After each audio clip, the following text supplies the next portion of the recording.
जिस दिन college entrance exam खत्म हुआ, स्कूल की बेल मुझे पूरी क्लास के सामने उस छोटे से ग्रोव में खींच ले गई। जब मैं अभी भी कंफ्यूज था, उसने अचानक मुझे किस कर लिया। एक जवान लड़की का यूनिक टेस्ट मेरे मुंह में फैल गया।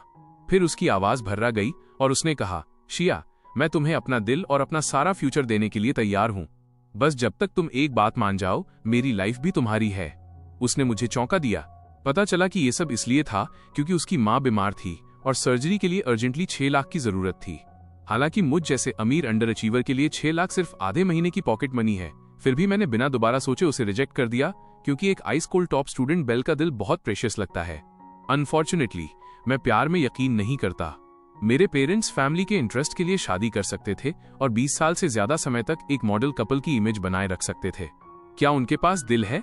शायद, लेकिन उन्होंने अपने दिल आउटसाइडर्स को दे दिए हैं।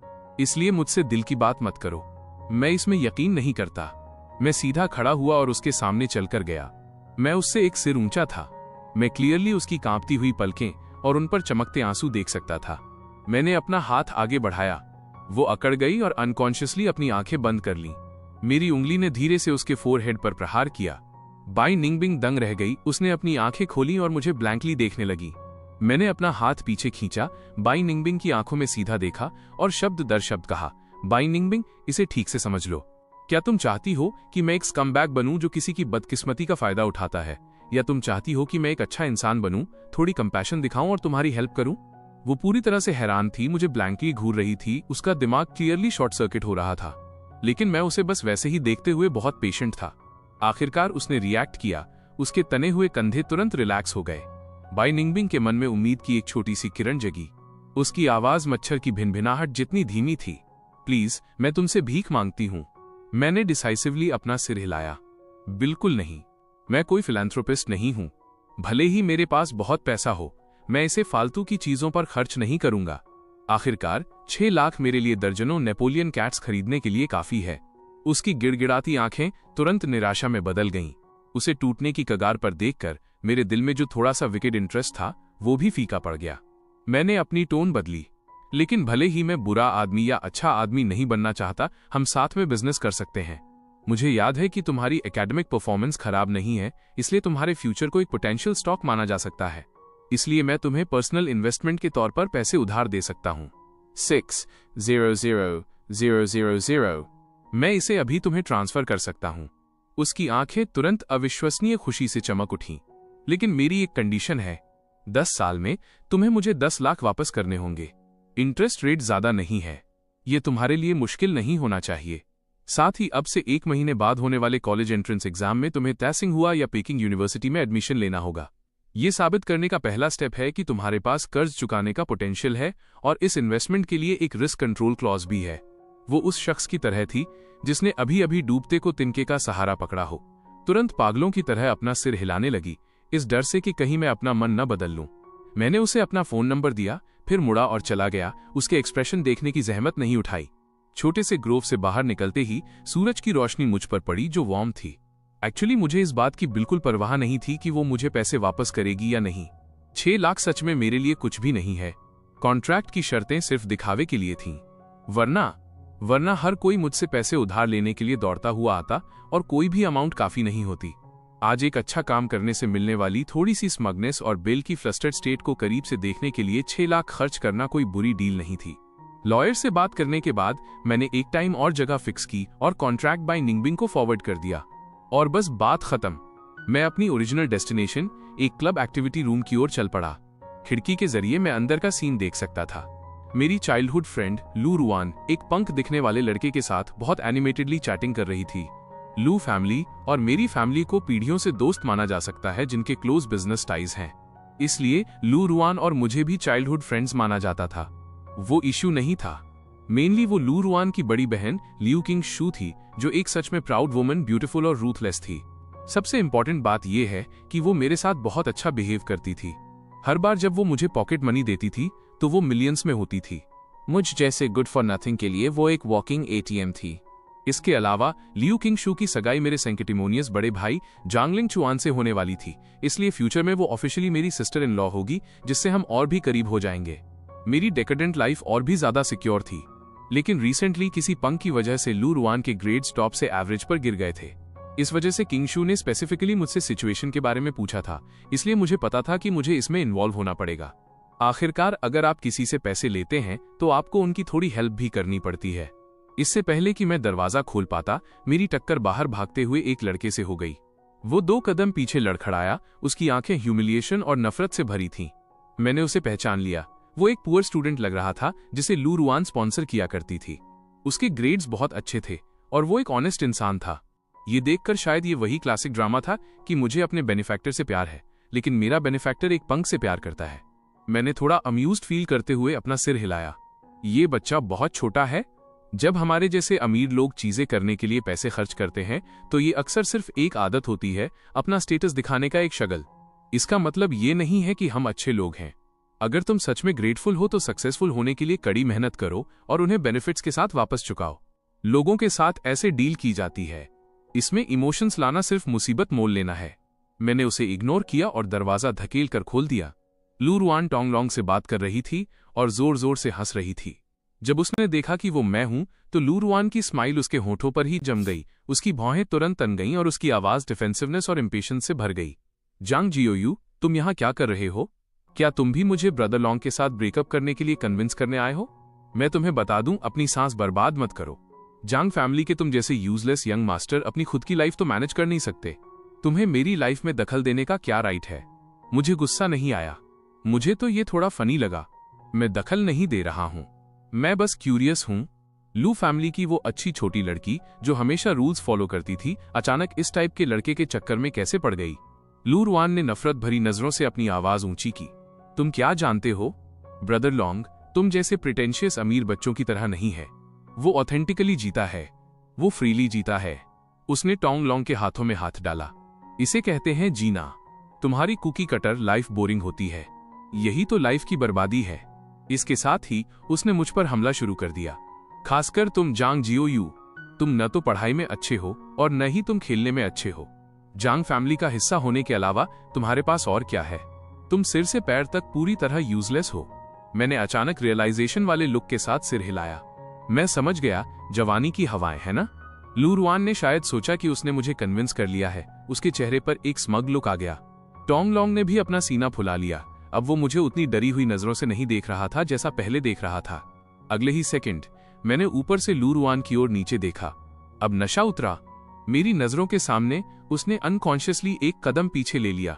टोंग लोंग अभी भी जमीन पर कराह रहा था, मुझे डर से भरी आंखों से देख रहा था। मैं टोंग लोंग के पास गया। क्या तुम्हें ऑथेंटिक होना पसंद नहीं है? फ्री होना पसंद है? चलो मुझे बताओ कि तुम अभी कैसा फील कर रहे हो। फ्री फील करो। टोंग लोंग बहुत दर्द में था, उसे पसीना आ रहा था, वो एक शब्द भी नहीं बोल पा रहा था। लू रुआन ने मुझे दूर खींचने की कोशिश की, लेकिन मेरे घूरने ने उसे पीछे हटने पर मजबूर कर दिया। क्या तुम बहुत टफ नहीं हो? अब तुम चुप क्यों हो? वो कांप रही थी, उसकी चूं तक करने की हिम्मत नहीं हुई। मेरा इंटरेस्ट तुरंत खत्म हो गया। इतनी कम हिम्मत के साथ तुम्हारी एक अमीर लड़की को फंसाने की हिम्मत हुई? मैंने अभी भी कांपती हुई लू रुआन को घसीटा और सीधा शहर के वेस्ट में मौजूद बदनाम रफ एरिया में ले गया। मैंने लू रुआन को कार से बाहर घसीटा और उसे एक गंदी गली की दीवार से सटा दिया। यूरिन और सड़ते कचरे की तेज बदबू मेरे चेहरे पर लगी। लू रुआन ने मौके पर ही उल्टी कर दी। मैंने गली के आखिर में गाली गलौज कर रहे कुछ ब्लॉन्ड पंख की तरफ इशारा किया। मेरी आवाज बर्फ जैसी ठंडी है। देखा वो? ये वही जवानी की हवा है जिसे तुम इतना पसंद करती हो। तुम्हारे लिए काफी ऑथेंटिक है, तुम्हारे लिए काफी फ्री है। अगर तुम्हें यह पसंद है तो मैं तुम्हें अभी वहां फेंक दूंगा। लू रुआन डर के मारे तुरंत पीली पड़ गई। उसने मेरा हाथ कसकर पकड़ लिया और सुबकने लगी। मुझसे गलती हो गई जांग जियोयू, चलो घर चलते हैं, मैं तुमसे भीख मांगती हूं। तभी मेरी नजर एक फैमिलियर फिगर पर पड़ी। वो टोंग लोंग था। वो लंगड़ा रहा था और जब मेरा ध्यान नहीं था वो चुपके से गली के दूसरे छोर से खिसक गया था। मुझे उसका पीछा करने की जहमत नहीं हुई। इस तरह का इंसान इस लायक नहीं था कि मैं दोबारा कोई कदम उठाऊं। लू रुआन ने भी क्लियरली उसे देख लिया था और उसका चेहरा राख जैसा सफेद हो गया।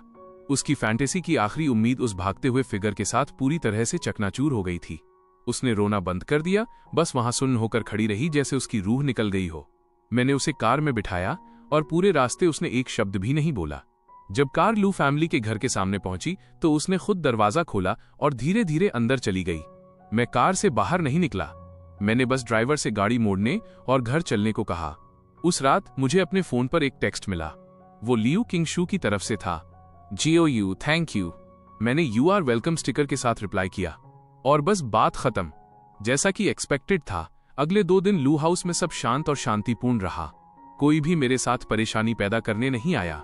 मुझे पता था कि इसे डेफिनेटली मेरी future sister in law Liu Qing Shu ने हैंडल किया है। ऐसा लगता है कि मेरा कदम गलत नहीं था। मेरी डेकेडेंट लाइफ सिक्योर थी। लेकिन अगले दिन मैं और मुस्कुरा नहीं सका क्योंकि टोंगलोंग मर चुका था। एक कार एक्सीडेंट में उसकी मौत हो गई। ऐसा लगता है कि मेरी ये फ्यूचर सिस्टर इन लॉ मेरी सोच से भी ज्यादा रूथलेस है। मुझे अचानक लगा कि ये घर थोड़ा डरावना है। हर किसी ने एक एक्विजिट मास्क पहन रखा है। बेरहमी से सारे रास्ते के कांटों को खत्म कर देते हैं। मेरा एलीट बड़ा भाई जांग लिंगुआन ऐसा ही है और मेरी future sister in law Liu Qing Shu भी वैसी ही है। सिर्फ मैं ही सबसे अलग था, एक ऐसा इंसान जो बस ऐश करना चाहता है। मैं अचानक सिहर उठा और बेड पर उठकर बैठ गया। मुझे तुरंत यहां से मूव आउट करना होगा। इन बेरहम लोगों से अभी दूर जाना होगा। हाई लाइफ जीने के लिए तुम्हारा जिंदा रहना जरूरी है। मैंने किसी को गुड बाय नहीं कहा।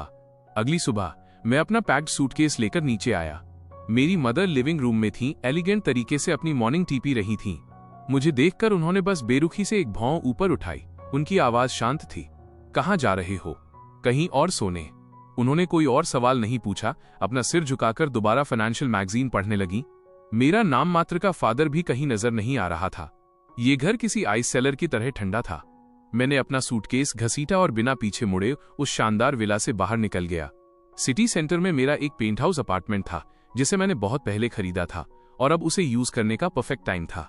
अपार्टमेंट बहुत बड़ा और खाली था और फ्रिज भी खाली था। मैं पास के सबसे बड़े सुपरमार्केट की तरफ गाड़ी चलाकर गया। मुझे इस नए घर को फूड और स्नैक से भरना था। शॉपिंग कार्ट धकेलते हुए मैं पूरी तरह से भरे हुए शेल्फ्स के बीच चलने लगा।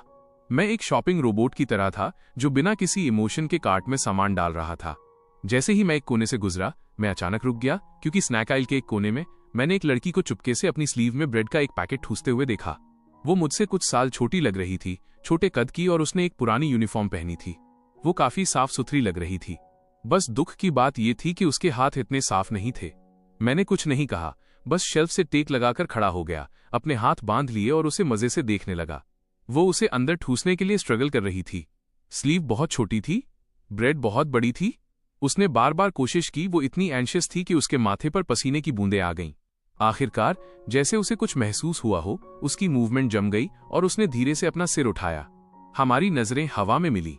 मैं बिना एक शब्द बोले उसे घूरता रहा। 10 सेकंड के अंदर उसका चेहरा क्लियरली लाल हो गया। उन बड़ी गोल आंखों में पहले शॉक था, फिर पैनिक और आखिर में शर्म और ह्यूमिलिएशन का एक गहरा एहसास। ब्रेड पकड़े हुए उसका हाथ अनकंट्रोलेबल तरीके से कांपने लगा। एक धप की आवाज के साथ ब्रेड का पैकेट फर्श पर गिर गया। ऐसा लगा जैसे उसकी सारी ताकत खत्म हो गई हो और उसका पूरा शरीर ढीला पड़ गया हो। उसने अपना सिर झुका लिया, जैसे वो अपना चेहरा जमीन में गाड़ देना चाहती हो। कितना बोरिंग है। मैं वहां गया, ब्रेड का पैकेट उठाने के लिए नीचे झुका और उसे अपनी शॉपिंग कार्ट में डाल दिया। फिर मैंने कैजुअली पास के शेल्फ से अलग अलग तरह की कुकीज और कैंडीज कार्ट में भर ली। जल्द ही मेरी कार्ट एक छोटे पहाड़ की तरह ढेर हो गई। मैंने कार्ट को उसके सामने धकेला। उसका सिर अभी भी नीचे था, उसका पूरा शरीर तना हुआ था, जैसे वो किसी फैसले का इंतजार कर रही हो। मैंने अपने जूते की नोक से उसके पुराने कैनवास शूज को हल्के से किक किया और शांति से कहा, खाने के लिए पैसे नहीं है। उसका शरीर कांपा, फिर उसने हल्का सा सिर हिलाया। 1 सेकंड बाद, जैसे उसे कुछ याद आया हो, उसने जोर जोर से अपना सिरना में हिलाया। मैं थोड़ा इम्पेशेंट हो रहा था। तुम हाँ और ना दोनों में सिर हिला रही हो। क्या तुम मेरे लिए कोई माइम परफॉर्म कर रही हो? बात क्या है? मेरी टोन थोड़ी हार्श थी। वो मुझसे इतनी डर गई कि वो उछल पड़ी और झटके से अपना सिर ऊपर उठाया।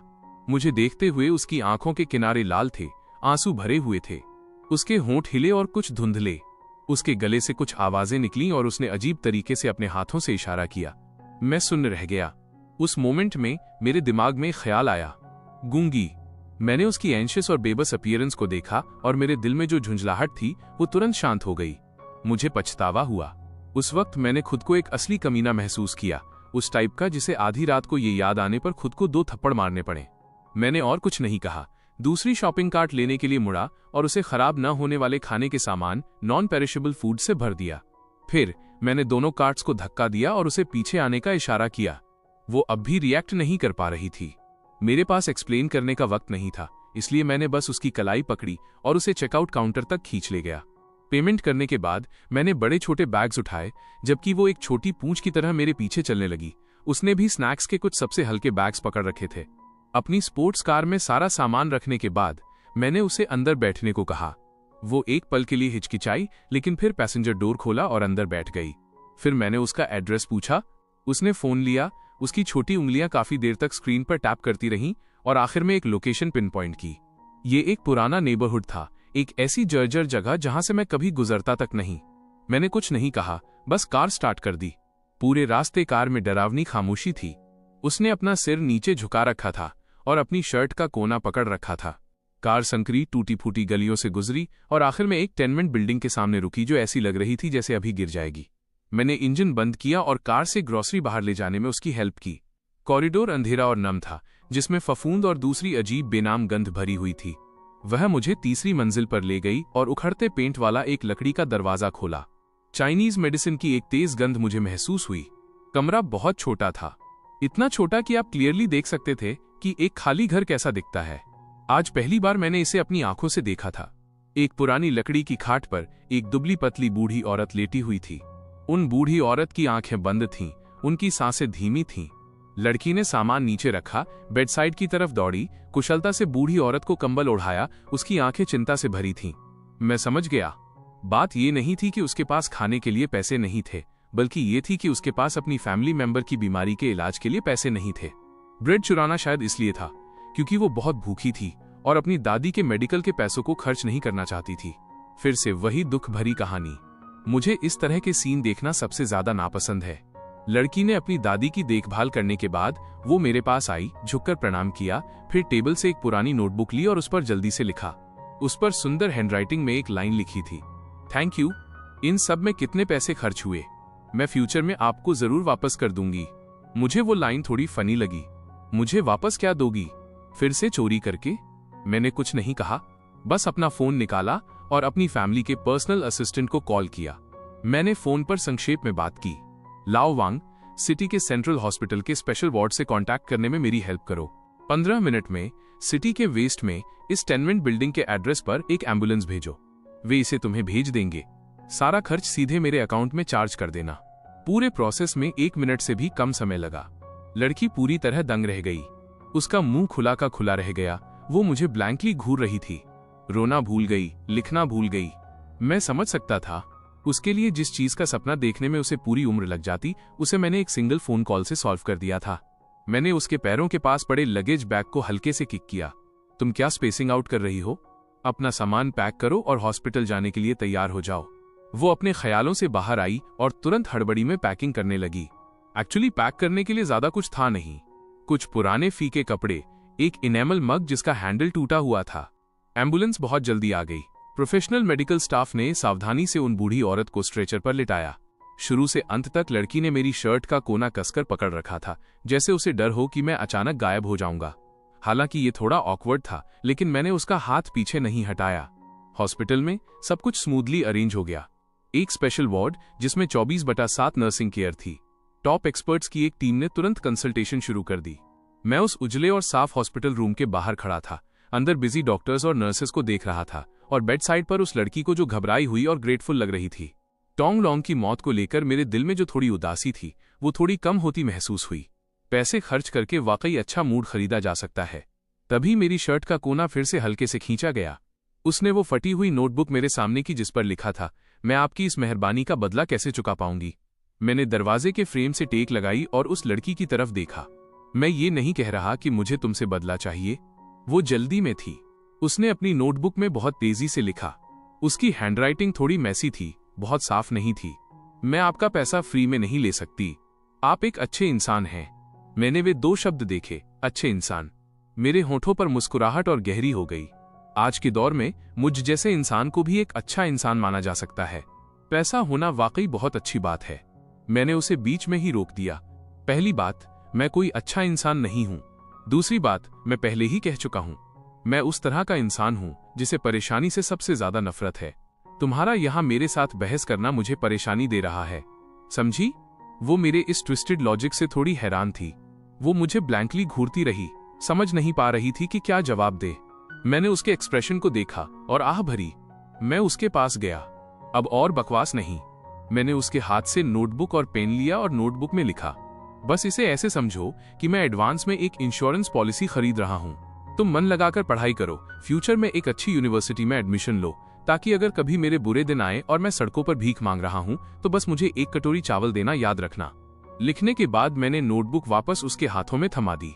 वह नोटबुक के शब्दों को देखकर काफी देर तक दंग रह गई। फिर उसने ऊपर देखा। उसकी आंखें झरने के पानी जैसी साफ थीं। आखिरकार आंसू निकल ही आए। वो जोर से नहीं रोई, बस खामोशी से आंसू बहाती रही। एक एक बूंद उस पुरानी फटी हुई नोटबुक पर गिरी। मुझे थोड़ा ऑकवर्ड फील हुआ और मैंने दूसरी तरफ देखा। ठीक है, अब और मत रो। तुम्हारी दादी को अभी भी तुम्हारी देखभाल की जरूरत है। इस तरह रोने का क्या मतलब है? मैंने एक पल के लिए सोचा और आगे कहा, तुम किस स्कूल में पढ़ती हो? मैं लाओ वांग से कहकर तुम्हारी ट्यूशन फीस भी भरवा दूंगा और साथ ही हर महीने वो तुम्हें रहने के खर्च के लिए 5,000 ट्रांसफर कर देगा, जब तक कि तुम यूनिवर्सिटी से ग्रेजुएट होकर जॉब नहीं ढूंढ लेती। ये मत कहना कि तुम्हें इसकी जरूरत नहीं है। इसे भी एक इंश्योरेंस प्रीमियम ही समझो। इतना कहने के बाद मुझसे ये फिल्मी सीन और ज्यादा बर्दाश्त नहीं हुआ। मैंने डॉक्टर को कुछ सिंपल इंस्ट्रक्शंस दिए, फिर मुड़ा और वहां से निकल गया। चौड़ी सड़क पर गाड़ी चलाते हुए मुझे अचानक ये थोड़ा मजाकिया लगा। जांग फैमिली का मुझ जैसा महान सेकंड यंग मास्टर कभी बुरे दौर से कैसे गुजर सकता है? पूरी तरह इम्पॉसिबल है ना? मैं तो बस अपने लिए कुछ अच्छा कर्मा इकट्ठा करने के लिए पैसे खर्च कर रहा था। आखिर मेरे आसपास के सभी लोग शातिर और डरावने हैं। मुझे और ज्यादा अच्छा कर्मा जमा करना होगा, तभी मैं ये एश्योर कर सकता हूं कि मुझ जैसा निठल्ला अपनी बाकी की लाइफ लग्जरी में बिता सके। फिर मेरा पतन हुआ 5 साल बाद, सिर्फ 5 साल में। मेरा दिखावे का शरीफ और एलीट बड़ा भाई जांग लिंग चुआन। शादी के बाद जब ये मामला सामने आया, तब मैं एक प्राइवेट आइलैंड पर सनबाथिंग कर रहा था। जब मुझे कॉल आया तो मुझे थोड़ी हंसी भी आई। ये मेरी एक्सपेक्टेशंस के मुताबिक ही था। मेरा भाई अंदर से एक कमजोर और ढुलमुल इंसान है, फिर भी उसे गहरा प्यार करने का दिखावा करना पसंद है। मेरा वापस जाकर इस ड्रामे को देखने का मन तक नहीं हुआ। आखिर अमीरों की शादियां कमोबेश एक जैसी ही होती हैं। यही सब चलता रहा जब तक कि मेरे बैंक कार्ड्स एक एक करके फ्रीज नहीं हो गए। मेरे नाम की सारी प्रॉपर्टी, स्टॉक्स और इन्वेस्टमेंट फंड्स के मालिक रातों रात बदल गए। तब जाकर मुझे बहुत देर से एहसास हुआ कि कुछ गलत है। जब तक मैं आइलैंड से वापस भागा, सब कुछ पहले ही सेटल हो चुका था। जांग कॉरपोरेशन का नाम बदलकर लियू हो गया था। मेरे फादर पर अनगिनत इकोनॉमिक क्राइम्स के लिए मुकदमा चलाया गया। सबूत पक्के थे। उन्हें अपनी बाकी की जिंदगी जेल की सलाखों के पीछे आंसू बहाते हुए बितानी होगी। मेरा भाई जांगलिंग चुआन खाली हाथ निकल गया और मैं, एक यूजलेस इंसान जो सिर्फ मुफ्तखोर बनना चाहता था, मुझे भी नहीं बख्शा गया। 20 साल से ज्यादा समय से मैंने जो पैसा बड़ी मेहनत से बचाकर रखा था वो जा चुका था। मैं अपने पेंट हाउस अपार्टमेंट के सामने खड़ा उन 2 एक्सप्रेशनलेस बॉडीगार्ड्स को देख रहा था जो मेरा रास्ता रोके हुए थे। मेरा सिर चकरा रहा था। हे दीदी, अगर आपको बदला लेना है तो बदला लो। मेरे बेवकूफ भाई को मार डालो, मुझे कोई ऑब्जेक्शन नहीं है, लेकिन आपने मेरे बाप को जेल भेज दिया और जांग कॉरपोरेशन को खोखला कर दिया। इसका क्या मतलब है? ये सोचकर मेरा खून खौल उठा। क्या मैं किसी फीमेल लीड वाले रिवेंज नॉवल में जी रहा हूं और वो साइड कैरेक्टर बन गया हूं जिसे आसानी से रास्ते से हटा दिया जाता है? तभी दरवाजा खुला। लियू किंग शू मेरे फेवरेट इटालियन सोफे पर बैठी थी और एलिगेंट तरीके से वाइन का गिलास घुमा रही थी। 5 साल बीत चुके थे। वो पहले से भी ज्यादा खूबसूरत और ठंडी लग रही थी। सब कुछ कंट्रोल में रखने वाला वो पावरफुल और दम घोटने वाला था। उसने मुझे देखा और अपना वाइन गिलास नीचे रख दिया। मेरी तरफ देखकर धीरे से मुस्कुराई। जियोयू, तुम वापस आ गए। मैंने कुछ नहीं कहा, बस उसे घूरता रहा। वो खड़ी हुई और कदम दर कदम मेरी ओर बढ़ी। उसने मेरा चेहरा छूने के लिए हाथ आगे बढ़ाया। मुझे इस तरह मत देखो, मैं भी ये नहीं चाहती थी। मैंने अपना सिर झुका लिया ताकि वो मुझे छू न सके। वो नाराज नहीं हुई और अपना हाथ पीछे खींच लिया। उसने धीरे से कहा, तुम्हारा भाई बहुत बेवकूफ है। मैंने उसे एक मौका दिया था। अनफॉर्चुनेटली उसने उसकी कद्र नहीं की। लियू किंगशू ने अपना सिर हिलाया, मेरे एक्सप्रेशन को मजाक उड़ाने वाली नजरों से देखते हुए कहा, तो यही वजह है कि तुमने हमारी पूरी फैमिली को खत्म कर दिया? वो एक पल के लिए रुकी। उसकी आवाज में एक तरह का आकर्षण, एलियोर था। लेकिन अब चीजें बदल गई हैं। उसने पहले मेरे साथ गलत किया था, अब मेरा बदला लेना पूरी तरह से जायज है। मुझे उस तरह का हस्बैंड नहीं चाहिए। इतना कहकर वो एक कदम और मेरे करीब आई, जिससे मुझे उसके हावी होने का गहरा एहसास हुआ। जियोयू, क्या तुम मेरे साथ रहने में इंटरेस्टेड हो? मैं पहले की तरह ही तुम्हारा ख्याल रख सकती हूँ। ये सुनकर मैं तब तक हंसा जब तक मेरी आंखों से आंसू नहीं आ गए। मैंने अपनी आंखों के कोने पहुंचे और लियू किंगशू के उस फ्लॉलेस और परफेक्ट चेहरे को देखा। तुम्हें ऐसा कहते हुए सुनकर मुझे अब शक होने लगा है कि तुमने उसे अपने हाथों से विदा किया है। उसके चेहरे की मुस्कुराहट आखिरकार जम गई। हालांकि ये सिर्फ एक पल के लिए था, फिर भी मैंने इसे पकड़ लिया। मेरे दिल में बची हुई उम्मीद की आखिरी किरण भी गायब हो गई। जैसा कि एक्सपेक्टेड था, ये औरत शुरू से ही पागल रही है।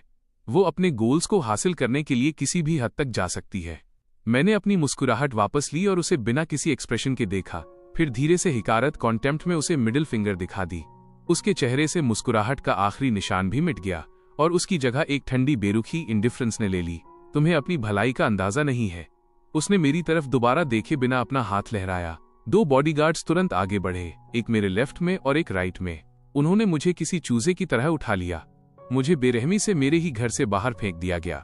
मैं उस खाली हॉलवे में खड़ा था।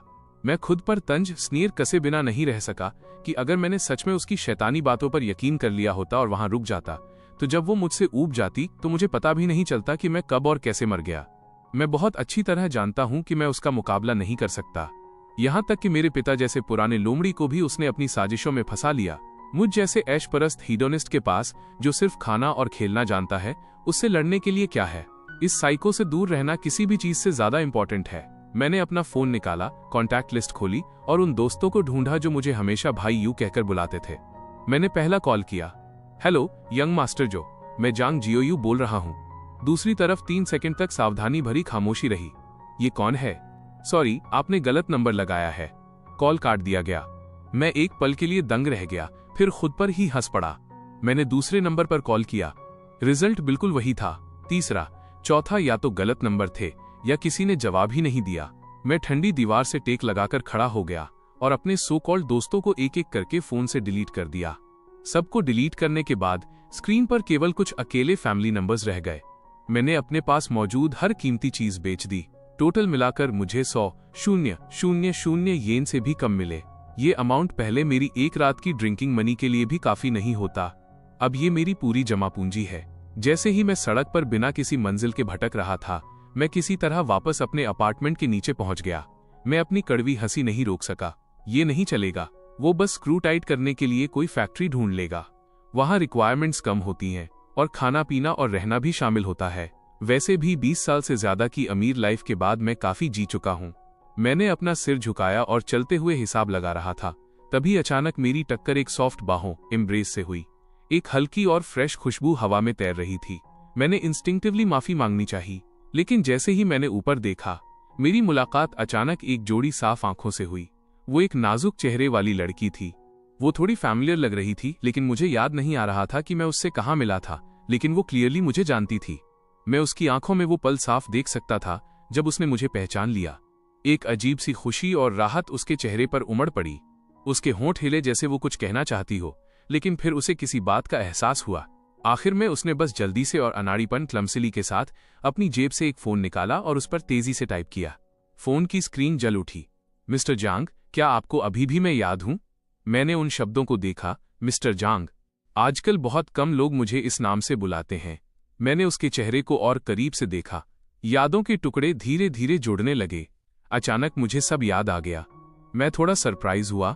5 साल पहले सुपरमार्केट में कांपती हुई वो लड़की जो उस छोटे से जर्जर घर में अपनी दादी की देखभाल कर रही थी। ये तुम हो? उसकी आंखें तुरंत हैरानी और खुशी से चमक उठीं।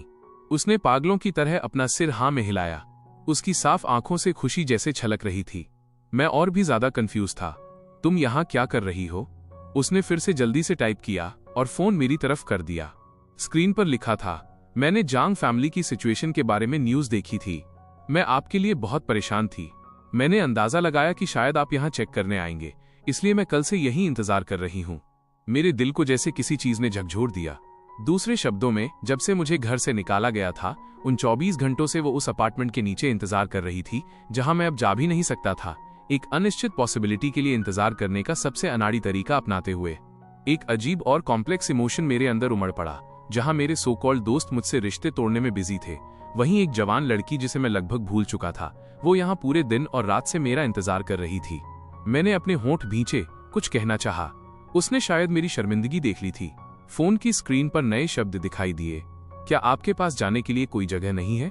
मैं खामोश रहा, जिसे एक साइलेंट एडमिशन माना गया। उसने अपना फोन रख दिया। फिर उसने कुछ ऐसा किया जिसकी मुझे बिल्कुल भी उम्मीद नहीं थी। उसने हाथ बढ़ाया और धीरे से मेरी हुडी की स्लीव को खींचा। उसकी पकड़ बहुत हल्की थी, मैं आसानी से हाथ छुड़ा सकता था, लेकिन स्लीव पर वो मिन्नत भरी पकड़ एक अदृश्य चेन की तरह थी जिसने मुझे हिलने तक नहीं दिया। उसने मुझे घुमाया और सड़क के कोने की ओर ले गई, जैसे मुझ पर किसी का साया हो। मैंने कोई विरोध नहीं किया और बस उसके पीछे पीछे चल दिया। हम एक छोटी सी दुकान पर पहुंचे। उस बेकरी के स्टोर फ्रंट से एक गर्म रोशनी निकल रही थी। दुकान का नाम था लिटिल लाइट बेकरी। दुकान बंद थी, लेकिन डिस्प्ले केस की लाइटें अभी भी चालू थीं। उसने चाबी से दुकान का दरवाजा खोला, फिर पीछे मुड़ी और आंखों से मुझे अंदर आने का इशारा किया। दुकान बड़ी नहीं थी, लेकिन साफ सुथरी और व्यवस्थित थी। काउंटर के नीचे से हवा में मक्खन और गेहूं की खुशबू भरी हुई थी। उसने एक सावधानी से लैमिनेट किया हुआ फोल्डर निकाला, जिसमें से उसने कागज का एक पीला पड़ा हुआ टुकड़ा निकाला और मेरे सामने रख दिया। ये वही इंश्योरेंस क्लॉज था जिसे मैंने 5 साल पहले जल्दी जल्दी में लिखा था। अगर कभी मेरे बुरे दिन आए और मैं सड़कों पर भीख मांग रहा हूं, तो बस मुझे एक कटोरी चावल देना याद रखना। उसने उस पर लिखे शब्दों की ओर इशारा किया, फिर मेरी तरफ, फिर अपनी तरफ और इस बेकरी की तरफ। उसकी आंखें इतनी सीरियस थीं जैसे वो किसी पवित्र कॉन्ट्रैक्ट को पूरा कर रही हो। आखिरकार वो मुड़ी और ओवन से एक अभी भी गर्म क्रोइसेंट क्रॉसॉन निकाला और मेरी तरफ बढ़ाया। उसमें कोई दया नहीं थी, कोई सहानुभूति नहीं थी, बस एक सच्चाई थी कि अब मेरी बारी थी। मैंने वो ब्रेड ली और एक बाइट ली। उसका टेस्ट, हालांकि उस हाई एंड खाने जैसा नहीं था जो मैं पहले खाता था, इसमें एक सुकून देने वाला एहसास था। क्या तुम लोग अभी भी स्टाफ हायर कर रहे हो? लड़की एक पल के लिए दंग रह गई। उसके तुरंत बाद उसके चेहरे पर एक शानदार मुस्कान खिल उठी। उसने पागलों की तरह अपना सिर हाँ में हिलाया। उस दिन मेरी लाइफ का वो धुंधला पहला हिस्सा खत्म हो गया और मेरी लाइफ का दूसरा हिस्सा लिटिल लाइट नाम की इस छोटी सी बेकरी से जुड़ गया। हम अटूट रूप से एक दूसरे से जुड़ गए और मेरी बॉस वो गूंगी लड़की थी जिसे मैंने सोचा था कि मैं कभी दोबारा नहीं देख पाऊंगा, एक लड़की जिसका नाम सू था। उस पैसे की बदौलत जिससे मैंने उसे स्पॉन्सर किया था और उसकी अपनी सेविंग से यूनिवर्सिटी से ग्रेजुएट होने के बाद उसने इस सड़क पर यह बेकरी खोली थी। स्टोर फ्रंट बड़ा नहीं था, लेकिन बिजनेस काफी अच्छा था। पड़ोसी सभी बहुत ज्यादा केयरिंग लग रहे थे। वे हमेशा यहाँ आने के लिए लंबा रास्ता तय करते, कुछ ब्रेड खरीदते और थोड़ी बातचीत करते। एक जवान लड़की के लिए अकेले रहना आसान नहीं है। अब बेहतर है, उसके पास हेल्प करने के लिए कोई है, बस उसे देखना ही सुकून देता है। मैंने भालू के प्रिंट वाला एक एप्रन पहन रखा था। मैं अनाड़ी तरीके से ताजी बैक टोस्ट पैक कर रहा था। इन बातों को सुनकर मेरे दिल में कोई हलचल महसूस नहीं हुई। मुझे सुकून देने वाला कह रहे हैं, मुझ जैसे आलसी इंसान को जो इतना यूजलेस है कि अनाज के बीच फर्क तक नहीं बता सकता। उन्हें कैसे लगा कि मैं सुकून देने वाला हूं? लेकिन मेरी प्रेजेंस ने वाकई उसका बोझ कम कर दिया था। कम से कम भारी कामों में, जैसे आटे और चीनी की बोरियां उठाना, उसके जैसी छोटी और नाजुक लड़की को अब उन्हें करने के लिए अपने दांत पीसकर स्ट्रगल नहीं करना पड़ता था। शाम को दुकान बंद हो गई। हम ऊपर के छोटे से अपार्टमेंट में वापस चले जाते। अगर मुहावरा एक घर जिसमें 4 खाली दीवारों के अलावा कुछ नहीं है उसकी पिछली जगह को डिस्क्राइब करता था, तो इस जगह को शायद एक ऐसी दीवार, एक डाइनिंग टेबल, 2 कुर्सियां, एक सोफा और बालकनी से अलग किया गया एक छोटा सा कमरा वाला घर माना जा सकता था। वो मेरा बेडरूम था। ये मेरे पिछले मेंशन के बाथरूम से भी छोटा था, लेकिन मैं पिछले 20 से ज्यादा सालों की किसी भी रात की तुलना में यहाँ ज्यादा चैन से सोया। वहां कोई साजिश नहीं थी, कोई दिखावा नहीं था। हवा में बस नीचे से आती हुई गेहूं की हल्की खुशबू तैर रही थी। मैंने एक ऑर्डिनरी इंसान बनना सीखना शुरू किया। ये सीखना कि हर जगह धूल उड़ाए बिना झाड़ू कैसे लगाते हैं। ये सीखना कि किचन को उड़ाए बिना कांजी बनाने के लिए प्रेशर कुकर का इस्तेमाल कैसे करते हैं। ज्यादातर समय रिजल्ट्स बहुत खराब होते थे। मैंने गलती से चीनी की जगह नमक डाल दिया और बहुत ही नमकीन रेड बीन सूप बना दिया। उसने उसे टेस्ट किया। उसका छोटा सा चेहरा सिकुड़ गया, लेकिन उसने उसे थूका नहीं। उसने बस खामोशी से एक बड़ा गिलास पानी पिया, फिर पेन उठाया और अपनी नोटबुक में लिखा, टेस्ट बहुत यूनिक है, अगली बार आप थोड़ी कम चीनी इस्तेमाल कर सकते हैं। मैंने उसके सीरियस एक्सप्रेशन को देखा। मुझे गुस्सा भी आया और हंसी भी। मैंने बाउल छीना और उसे कचरे में फेंक दिया। तब से मैंने साइन लैंग्वेज सीखना शुरू कर दिया। मैंने टेक्स्ट बुक्स का ढेर खरीद लिया। हर रात मैं उसके सो जाने तक इंतजार करता। अपने छोटे से कमरे में मैं अपने फोन की स्क्रीन देखकर बार बार प्रैक्टिस करता। सबसे सिंपल फ्रेजेस जैसे हेलो, थैंक यू से लेकर आज के आपने कड़ी मेहनत की और गुड नाइट तक। पहली बार जब मैंने उसे गुड मॉर्निंग कहने के लिए थोड़े अजीब इशारों का इस्तेमाल किया तो वो जम गई। फिर उसकी अक्सर शांत रहने वाली आंखों में ऐसा लगा जैसे कोई सितारा अचानक गिर गया हो। वो चौंकाने वाली हद तक चमकदार थीं। उसने भी अपना हाथ उठाया और मुझे बहुत सीरियसली जवाब दिया। उस मोमेंट में मुझे महसूस हुआ कि मेरे पिछले 20 से ज्यादा सालों में कभी ऐसा पल नहीं आया जहां कुछ करना इतना सार्थक लगा हो जितना अब लग रहा था। दिन बस इसी तरह बीतते गए। धीरे धीरे सब बेहतर होने लगा। मैं एक ऐसे बेवकूफ से, जिसे ओवन इस्तेमाल करना तक नहीं आता था, एक बेकिंग अप्रेंटिस बन गया जो कुशलता से क्रीम फेंट सकता था और फूल बना सकता था। दुकान का बिजनेस और भी बेहतर होता गया। हमने बगल वाली दुकान भी ले ली और स्टोर फ्रंट को बड़ा कर लिया। मेरे अकाउंट में फिर से ठीक ठाक पैसे आ गए थे। इतनी सेविंग्स तो थी ही कि मैं बाहर जाकर कहीं और जगह किराए पर ले सकूं। कई बार मेरा मन हुआ कि सुअर से इस बारे में बात करूं, लेकिन हर बार शब्द होठों तक आकर वापस लौट जाते। कहां जाऊंगा, क्या खाऊंगा? अकेले रहना बहुत बोरिंग है। इसके अलावा उसके जैसी जवान लड़की के लिए ये आसान नहीं है। मैं उसकी मदद कर सकता हूं। मैंने अपने दिल में खुद को कुछ बहाने दिए और फिर शांति से वहीं रुका रहा। इसलिए हमने भी कभी इस बारे में बात नहीं की। उसने भी जैसे मेरी मौजूदगी को खामोशी से एक्सेप्ट कर लिया था। मैं प्यार में यकीन नहीं करता। मेरे फादर और मेरा भाई इसके सबसे बड़े उदाहरण हैं। लेकिन सू के साथ मिलने वाली ये शांति एडिक्टिव थी। मैंने अपना सिर हिलाया और इन फालतू ख्यालों को दिमाग से निकाल दिया। लगभग दोपहर हो चुकी है। मुझे जाकर उसके लिए लंच तैयार करना है। मैं अपना एप्रन उतार रहा था और ऊपर जाने की तैयारी कर रहा था, लेकिन तभी एक जाना पहचाना फिगर दुकान का दरवाजा धकेलकर अंदर आया। जो इंसान आया था उसने एकदम फिटिंग वाला बिजनेस सूट पहना था और उसका मेकअप बहुत शानदार था। उसके बाल सफाई से एक जूड़े में बंधे थे। उसकी पूरी पर्सनालिटी से एक सक्सेसफुल इंसान वाला एलीट ऑरा झलक रहा था। वो बाई निंगबिंग थी। मैंने उसे 5 साल से नहीं देखा था। गरीबी की वजह से जो असुरक्षा और लाचारी उस पर दिखती थी, वो अब पूरी तरह धुल चुकी थी। अब वो फटी हुई यूनिफॉर्म वाली पुरानी स्कूल ब्यूटी नहीं थी जो मुझसे भीख मांग रही थी। अब वो बहुत रिफाइंड और परफेक्ट थी। उसके पीछे लगभग 20 साल की उम्र का एक यंग लड़का था जिसने सूट और लेदर शूज पहने थे। वो किसी रिसेंट मेल कॉलेज ग्रेजुएट जैसा लग रहा था। उसकी आंखों में मेरे लिए साफ तौर पर नफरत भरी थी। शायद कोई मेल असिस्टेंट होगा। बाई निंगबिंग की नजर एक पल के लिए मेरे भालू वाले एप्रन पर रुकी। उसकी भौहें हल्की सी तनी, लेकिन उसने तुरंत वो पोलाइट स्माइल वापस ले ली। जांग जियो यू, लॉन्ग टाइम नो सी। मैंने ग्रीटिंग के तौर पर सिर हिलाया। मेरा एप्रन उतारने का एक्शन नहीं रुका। वो कुछ पूछना चाहती थी, लेकिन उसे लगा कि ये सही नहीं होगा। आखिरकार उसने अपने बैग से एक चेक निकाला और मेरे सामने कर दिया। ये 10 लाख है। मुझे पता है कि हमारे 10 साल के एग्रीमेंट में अभी कुछ साल बाकी हैं, लेकिन अब मुझमें चुकाने की एबिलिटी है, इसलिए मैं आपको एडवांस में वापस करना चाहती हूँ। मैंने चेक पर नंबर देखा, उसे उठाया और अपनी जेब में ठूंस लिया। थैंक्स, ये मेरा हक है। हालांकि मैंने कभी इसे वापस मिलने की उम्मीद नहीं की थी। उसके पीछे खड़े मेल असिस्टेंट ने देखा कि मैंने कितनी जल्दी पैसे ले लिए। उसकी आंखों की नफरत और बढ़ गई। बाई निंगबिंग ने जल्दी से अपने एक्सप्रेशन ठीक किए। उसकी नजर हमारी छोटी सी बेकरी पर घूमी और आखिर में मेरे चेहरे पर टिकी। ये वही नजर थी जिससे मैं बहुत अच्छी तरह वाकिफ था, एक नीचा दिखाने वाली सहानुभूति। जियो यू, मैंने तुम्हारी फैमिली के साथ जो हुआ उसके बारे में सुना है। अगर तुम्हारे पास अभी रहने के लिए कोई सूटेबल जगह नहीं है तो तुम मेरी कंपनी में आ सकते हो। मेरे हस्बैंड और मैंने अभी कुछ समय पहले ही कंपनी शुरू की है। हमें अभी लोगों की जरूरत है। उसका जानबूझकर बनाया गया वो दयनीय चेहरा देखकर मुझे उल्टी आने लगी। तब वो ट्रांजैक्शन मेरा एक इन्वेस्टमेंट था। अब वो कर्ज चुका रही है। हम बराबर हैं। लेकिन अब वो ये नाटक कर रही है। अपने पुराने क्रेडिटर को एक दया का पात्र बनाना चाहती है, उसकी चैरिटी का। मैंने उसके बगल में खड़े उस मेल असिस्टेंट को और भी ज्यादा चिड़चिड़ी नजरों से देखा और अचानक समझ गया कि वो दूसरों को बचाने का आनंद ले रही थी, ठीक वैसे ही जैसे मुझे तब उसकी लाचारी देखकर मजा आता था। अब वो भी मेरे पतन का आनंद ले रही थी। बस फर्क इतना है कि वो मुझसे ज्यादा हिपोक्रिट ढोंगी है, जिसे एक अच्छा इंसान होने का मुखौटा पहनना पड़ रहा है। मैंने रूखेपन से मना कर दिया, जरूरत नहीं है, मैं यहां बिल्कुल ठीक हूं। बाई निंगबिंग के चेहरे पर मुस्कुराहट जम गई।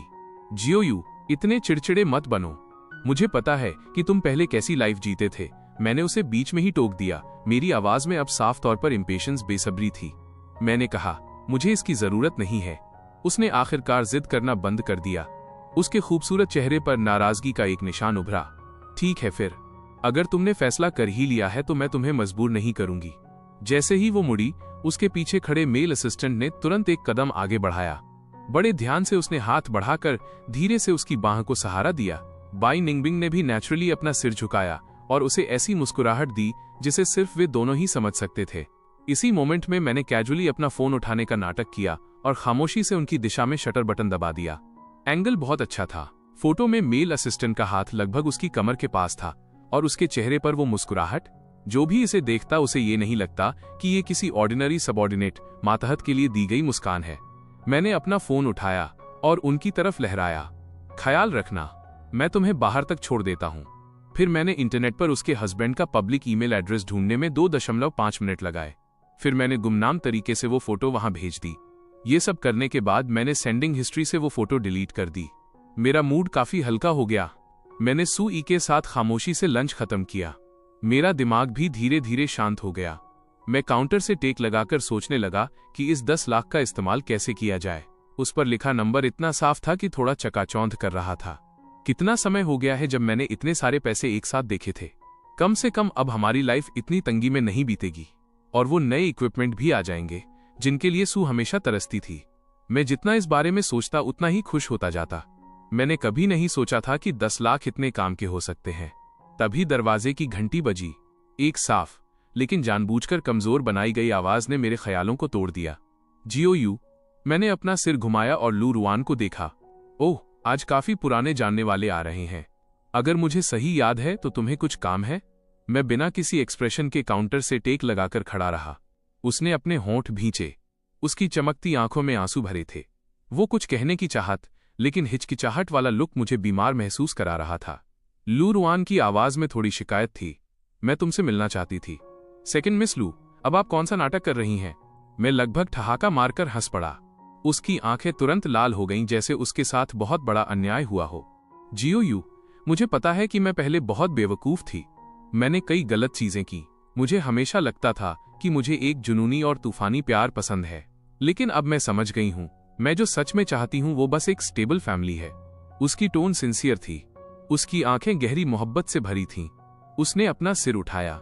वे भीगी हुई आंखें मुझे गौर से देख रही थीं, जिनमें गहरी यादें और प्यार झलक रहा था। जांग जियो, चलो फिर से शुरुआत करते हैं। मुझे तुम्हारी अब की सिचुएशन पता है। मेरी बहन ने वाकई बहुत ज्यादा कर दिया, लेकिन कोई बात नहीं, मैं तुम्हें सपोर्ट कर सकती हूँ। उसकी टोन में एक इशारा था, पिटी और चैरिटी का। लो, ये फिर से शुरू हो गया। वो भटका हुआ बेटा वापस आ गया वाला नाटक, है ना? लेकिन गलतफहमी में मत रहना। मैंने तुम्हारे साथ कभी कुछ शुरू ही कब किया था? मैंने अपनी आंखें मटकाने की इच्छा को बमुश्किल रोका। मेरे ख्याल कुछ साल पीछे चले गए। वो शादी बहुत ही भव्य और टचिंग थी। शादी में वो रोई थी और उसने कहा था कि मैं उसकी लाइफ की रोशनी हूं। वो खुशी जिसे उसने सब कुछ दांव पर लगाकर पाया था। उस वक्त मैं स्टेज के नीचे खड़ा उस बेवकूफ को देख रहा था जो इमोशनल होकर आंसू बहा रहा था। मेरे मन में बस एक ही ख्याल था, ये बंदा तो गया।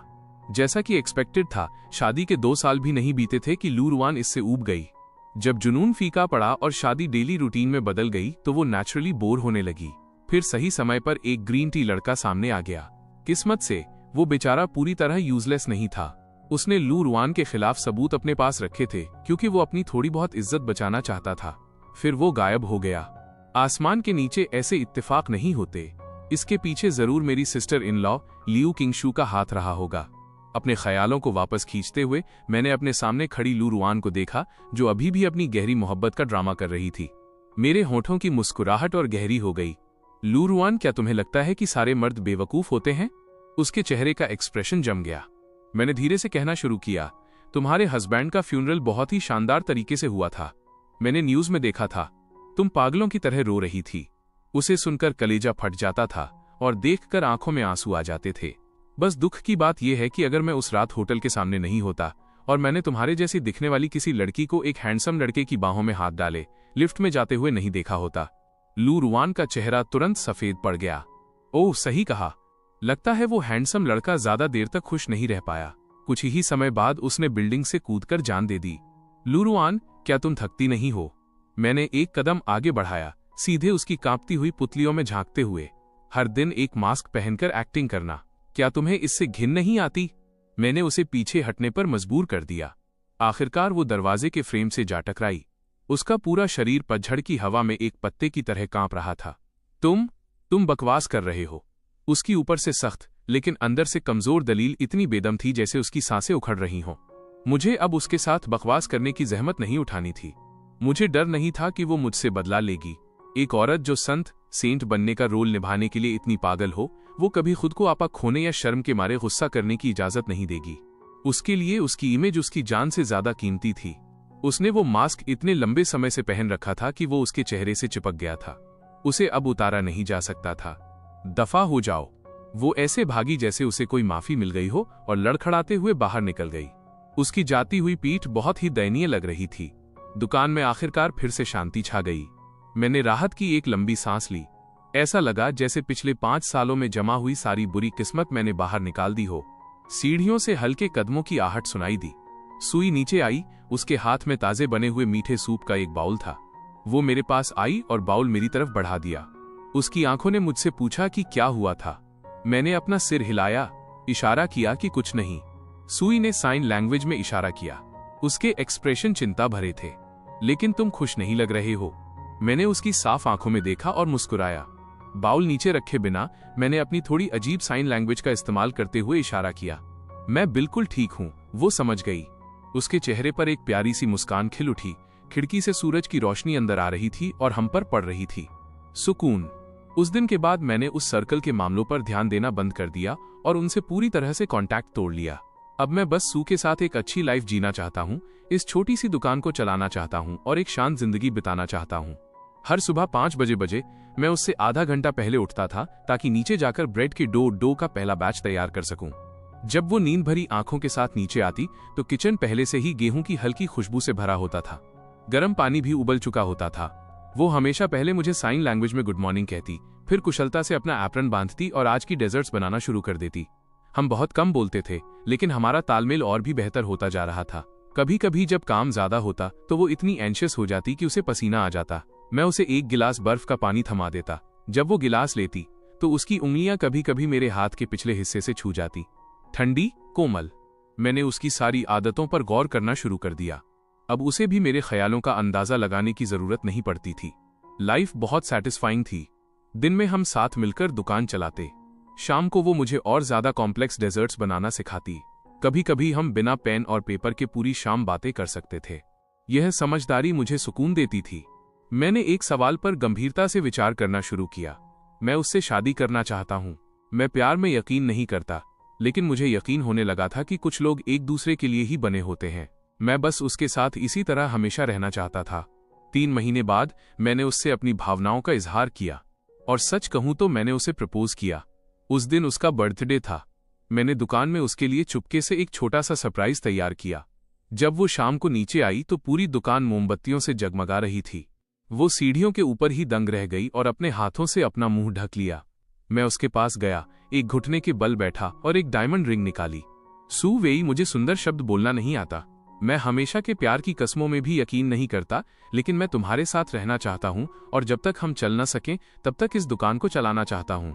क्या तुम मुझसे शादी करोगी? वो रोने लगी। उसके आंसू जमीन पर गिरते मोतियों की टूटी हुई माला की तरह थे। उसने पागलों की तरह अपना सिर हाँ में हिलाया, फिर अपना हाथ आगे बढ़ाया ताकि मैं उसे अंगूठी पहना सकूं। अंगूठी थोड़ी ढीली थी। उसका हाथ बहुत पतला था, लेकिन उसने अपनी मुट्ठी भींच ली ताकि वो गिर न जाए। मैंने उसे गले लगा लिया, उसके बालों की हल्की खुशबू को महसूस किया। उस पल मुझे अचानक लगा कि मेरी पिछले 20 से ज्यादा सालों की लाइफ सिर्फ उससे मिलने की तैयारी थी। हमारी शादी बहुत सादगी से हुई। पैमाना बहुत बड़ा नहीं था। हमने सिर्फ पड़ोसियों और कुछ क्लासमेट्स को बुलाया जिनसे मेरी अच्छी बनती थी। मैंने किसी दिखावे के बारे में नहीं सोचा। मैं बस सुई को एक प्रॉपर शादी देना चाहता था। शादी से एक दिन पहले मैं बाल कटवाने के लिए नाई की दुकान पर गया और अपने लिए एक अच्छा सूट खरीदा। सुई की वेडिंग ड्रेस हम दोनों ने मिलकर चुनी थी। जब उसने इसे पहनकर देखा तो वो जैसे चमक उठी। मैं फिटिंग रूम के बाहर खड़ा उसे आईने में देख रहा था। मुझे अचानक लगा कि ये थोड़ा अनरियल है। ये खूबसूरत फरिश्ते जैसी लड़की सच में मुझसे शादी करने जा रही थी। शादी वाले दिन सब कुछ बहुत स्मूथली हुआ। सुई की दादी की तबीयत में काफी सुधार हो गया था। वो व्हीलचेयर पर हमारी शादी में आई। उन बुजुर्ग महिला ने मेरा हाथ पकड़ा और कमजोर आवाज में कहा, हमारी जियो शाई का ख्याल रखने के लिए शुक्रिया। मुझे थोड़ी शर्मिंदगी महसूस हुई। वही है जो मेरा ख्याल रखती है। अंगूठी बदलने के दौरान सुई का हाथ कांप रहा था। मैंने उसका हाथ थामा और उसके कान में धीरे से एक बात कही, नर्वस मत हो, ये सिर्फ एक रस्म है। वो थोड़ा सा हंसी। उसकी नर्वसनेस तुरंत गायब हो गई। मिस्टर जांग जियोयू, क्या आप मिस सू को अपनी पत्नी के रूप में स्वीकार करते हैं? अमीरी में या गरीबी में, बीमारी में या सेहत में, उनसे प्यार करने और उनकी रक्षा करने के लिए? मैं करता हूं। मिस सू, क्या आप मिस्टर जांग जियोयू को अपने पति के रूप में स्वीकार करती हैं, अमीरी में या गरीबी में, बीमारी में या सेहत में, उनसे प्यार करने और उनका सम्मान करने के लिए? सुई बोल नहीं सकती थी, लेकिन उसने पागलों की तरह अपना सिर हाँ में हिलाया। फिर उसने साइन लैंग्वेज का इस्तेमाल करते हुए इशारा किया, मैं करती हूं। ऑफिशिएंट पंडित अधिकारी थोड़ा हैरान रह गया, उसे समझ नहीं आया कि क्या करे। मैंने मुस्कुराकर उसके लिए ट्रांसलेट किया। मैंने कहा, उसने कहा वो करती है। स्टेज के नीचे से तालियों की गड़गड़ाहट गूंज उठी। जब किस किस करने की बारी आई तो वो थोड़ी शर्मा गई। उसका चेहरा सेब की तरह लाल हो गया था। मैंने बहुत हल्के से, बहुत धीरे से उसके होठों को चूमा, जैसे मुझे डर हो कि उसे चोट न लग जाए। फिर मैं उसके कान के पास झुका और कहा, मिसेस जांग, मैं अब से आपके मार्गदर्शन का इंतजार करूंगा। वो मेरी बाहों में इतना हंसी कि उसके कंधे हिलने लगे। मेरे क्लासमेट्स भी एक एक करके हमें बधाई देने आए। एक पुराना रूममेट जिसके मैं काफी करीब था, उसने कहा, जियो, तुम बदल गए हो। पहले तुम हर चीज के प्रति बेरुखी, इंडिफरेंट दिखाते थे, अब तुम एक नॉर्मल इंसान लग रहे हो। मैंने अपनी दादी से बात करती हुई सुई को देखा और मुस्कुराया। शायद इसलिए क्योंकि अब मेरे पास कोई ऐसा है जिसकी परवाह करना सार्थक है। शादी खत्म होने के बाद हम ऊपर अपने घर वापस आ गए। सब कुछ पहले जैसा ही था, बस शादी में मिले कुछ गुलदस्ते और गिफ्ट्स ज्यादा थे। सुई ने अपनी वेडिंग ड्रेस उतारी और अपने रोजमर्रा के घरेलू कपड़ों में बदल गई। उसने किचन में मेरे लिए लेट नाइट स्नैक बनाया। मैं किचन के दरवाजे पर खड़ा होकर उसकी व्यस्त आकृति को देख रहा था। मुझे अचानक बहुत संतुष्टि महसूस हुई। यही वो लाइफ है जो मैं चाहता हूँ। दो लोग एक सादगी भरी जिंदगी जी रहे हैं। वो स्नैक लेकर आई, मुझे ख्यालों में खोया हुआ देखा और मेरे चेहरे के सामने अपना हाथ हिलाया। क्या सोच रहे हो तुम्हारे बारे में? उसका चेहरा फिर से लाल हो गया और उसने मजाक में मुझे धीरे से मारा। फिर उसने अपनी नोटबुक में लिखा, जांग जियो, अब हमारी शादी हो गई है। क्या तुम्हें कोई पछतावा है? मैंने अपना सिर हिलाया। कोई पछतावा नहीं। और तुम्हें? मुझे भी कोई पछतावा नहीं है, बस थोड़ा अनरियल, अवास्तविक लगता है, जैसे मैं कोई सपना देख रही हूं। मैंने हाथ बढ़ाया और उसका गाल खींचा। क्या दर्द हुआ? उसने अपना चेहरा पकड़ा और मुझे घूरा। फिर नोटबुक में लिखा, ये सपना नहीं है और मैं तुमसे प्यार करती हूं। जब सुअर ने वे 3 शब्द लिखे तो उस मध्यम पीली रोशनी में उसकी उंगलियां थोड़ी कांप रही थीं। उसकी पलकें बारिश में भीगे तितली के पंखों की तरह थीं। मैं उन शब्दों को घूरता रहा। मेरे दिल को जैसे किसी चीज ने झकझोर दिया। ये जवानी में किसी स्कूल ब्यूटी के इजहार से होने वाली धड़कन नहीं थी, न ही पैसा लुटाने से मिलने वाली झूठी संतुष्टि थी, बल्कि यह एक गहरा धीमा सा एहसास था जिसके साथ एक ऐसी स्थिरता, स्टेबिलिटी थी जो मैंने पहले कभी महसूस नहीं की थी। मैंने उसके हाथ से पेन लिया। मैंने नोटबुक बंद की और जानबूझकर एक गंभीर चेहरा बना लिया। मिसेस जांग, काफी देर हो गई है। क्या तुम ये सब लिखकर मुझे एक बिना नींद वाली रात देने की कोशिश कर रही हो? वो हड़बड़ी में अपने हाथ हिलाने लगी। उसका चेहरा शर्म से लाल हो गया और वो अनाड़ीपन से साइन लैंग्वेज में इशारा करने लगी, ये सच है। मैंने आह भरी और उसे अपनी बाहों में खींच लिया। मेरी ठुड्डी उसकी रेशमी बालों पर टिकी थी। मुझे पता है, मेरी बाहों में वो लड़की बिल्कुल शांत थी। उसकी हल्की सांसें मेरी गर्दन को छू रही थीं। उस पल मुझे अचानक महसूस हुआ कि जांग फैमिली की दौलत, लियू किंगशू या बाई निंगबिंग जैसी चीजें जो मेरे पास अब है, वो पिछले 20 सालों की कुल दौलत से कहीं ज्यादा कीमती है। लेकिन किस्मत नाम की ये चीज हमेशा तब आपको पटखनी देती है जब आप सबसे ज्यादा खुश होते हैं। शादी के बाद की लाइफ ओवन में फूलती हुई ब्रेड की तरह थी, गर्म और संतोषजनक। हम सुबह 4 बजे आटा गूंथने के लिए जागते थे और 6 बजे तक क्रोइसेंट क्रोसॉन्ट्स का पहला बैच ओवन से बाहर आ जाता था। पूरे घर में कमाल की खुशबू महक उठती थी। फिर वो मुझे क्रीम पाइप करना सिखाती थी। मेरे हाथ अनाड़ी थे। मैं हमेशा हर जगह क्रीम बिखेर देता था। वो गुस्सा नहीं होती थी।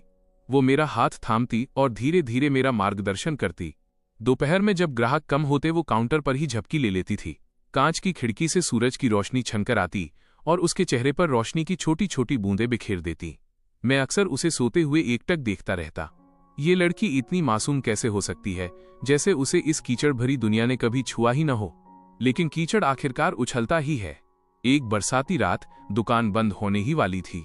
कुछ पियक्कड़ कांच का दरवाजा धकेल कर अंदर घुस आए। उनका लीडर चियांगी नाम का एक लोकल गुंडा था। वो पहले भी प्रोटेक्शन मनी हफ्ता वसूलने आया था, लेकिन मैंने उसे झाड़ू से भगा दिया था। अब वो शराब के नशे में धुत था। उसने एक पैर से दरवाजे के पास रखे गमले को लात मारकर गिरा दिया। उसकी टोन बहुत घमंडी थी। उस गूंगी लड़की को बाहर निकालो। सुई अकाउंट बुक्स चेक कर रही थी। शोर सुनकर वो उछल पड़ी और इंस्टिंक्टिवली मेरी तरफ देखने लगी। मैंने उसे अपने पीछे धकेला और बेलन, रोलिंग पिन उठा लिया। परेशानी ढूंढ रहे हो? चियांगी ने अपने पीले दांत दिखाते हुए तंज कसा। यंग मास्टर जांग, क्या तुम्हें अभी भी लगता है कि तुम कोई बड़े आदमी हो? मैंने सुना है तुमने एक गूंगी से शादी की है। भाइयों, चलो एक जश्न की ड्रिंक हो जाए। उसके पीछे खड़े बदमाशों ने ठहाका लगाया। उनकी नजरें सू पर जमी थीं। ये घिनौना था। मैंने बेलन को कसकर पकड़ लिया। मेरी उंगलियां सफेद पड़ गईं। बाहर निकलो। इतनी फिक्र? हाँ? उसने एक कदम करीब आते हुए कहा। शराब की बदबू मेरे चेहरे पर लगी। क्या तुम अब ये दुकान नहीं चलाना चाहते? अचानक सू मेरे पीछे से निकल आई। उसके हाथ में ताजी बेक्ड कुकीज का एक डिब्बा था। उसने जबरदस्ती एक मुस्कान बिखेरी और उनकी तरफ इशारा किया, जिसका मतलब उन्हें खाने के लिए इनवाइट करना था। उस पल मेरे दिल में सुइयां चुभती महसूस हुईं। यह पागल लड़की हमेशा सोचती थी कि दयालुता से बुराई को मिटाया जा सकता है। चियांगी ने कागज के डिब्बे को जोर से मारकर गिरा दिया। कुकीज पूरे फर्श पर बिखरकर टूट गईं। यह कूड़ा कौन खाएगा? उसने सू की कलाई पकड़ने के लिए हाथ बढ़ाया। मैं पूरी तरह से फट पड़ा। बेलन सीधे उस पर जाकर लगा। उस हंगामे में मुझे नहीं पता कि मुझे कितनी लातें और घूंसे पड़े। मुझे बस इतना याद है कि मैंने काउंटर के कोने में सू को कसकर प्रोटेक्ट किया हुआ था। दूर से पुलिस के सायरन की आवाज सुनाई दी। बदमाश पल भर में वहां से भाग गए। कांपते हुए सू ने मेरे होठों के कोने पर जमी खून की लकीर को छूने के लिए हाथ बढ़ाया। उसकी आंखों से बड़े बड़े आंसू एक एक करके गिर रहे थे, लेकिन वो एक भी आवाज नहीं निकाल पा रही थी। मैंने अपना चेहरा पोंछा और जबरदस्ती मुस्कुराया। तुम रो क्यों रही हो? तुम्हारा पति अभी मरा नहीं है। वो और भी जोर से रोने लगी, किसी डरे हुए नन्हे जानवर की तरह मेरी बाहों में सिमट गई। उस रात वो पूरी रात मेरा हाथ पकड़कर सोई। जरा सी हलचल भी उसे जगा देती थी। मैंने उसकी आंखों के नीचे के काले घेरों को देखा। हिंसा के बाद मेरे दिल में डर बैठ गया था। क्या होता अगर आज मैं उसकी रक्षा नहीं कर पाता? अगले दिन मैंने कबाड़ बाजार से एक ठोस लोहे की रॉड खरीदी और उसे काउंटर के नीचे रख दिया। जब सुई ने उसे देखा तो उसने मेरी ओर देखते हुए जोर से अपना सिर न में हिलाया। मैंने लोहे की रॉड पर हाथ थपथपाया और उसे साइन लैंग्वेज में इशारा किया। सिर्फ आत्मरक्षा, सेल्फ डिफेंस के लिए। मैं इसका इस्तेमाल नहीं करूंगा। आखिरकार उसने अपनी नजरें झुका लीं और अपनी नोटबुक में लिखा, मुझे डर है कि कहीं आपको चोट न लग जाए। तो मुझे और भी ज्यादा डर है कि कहीं तुम्हें चोट न लग जाए। मैंने उसका सिर सहलाया।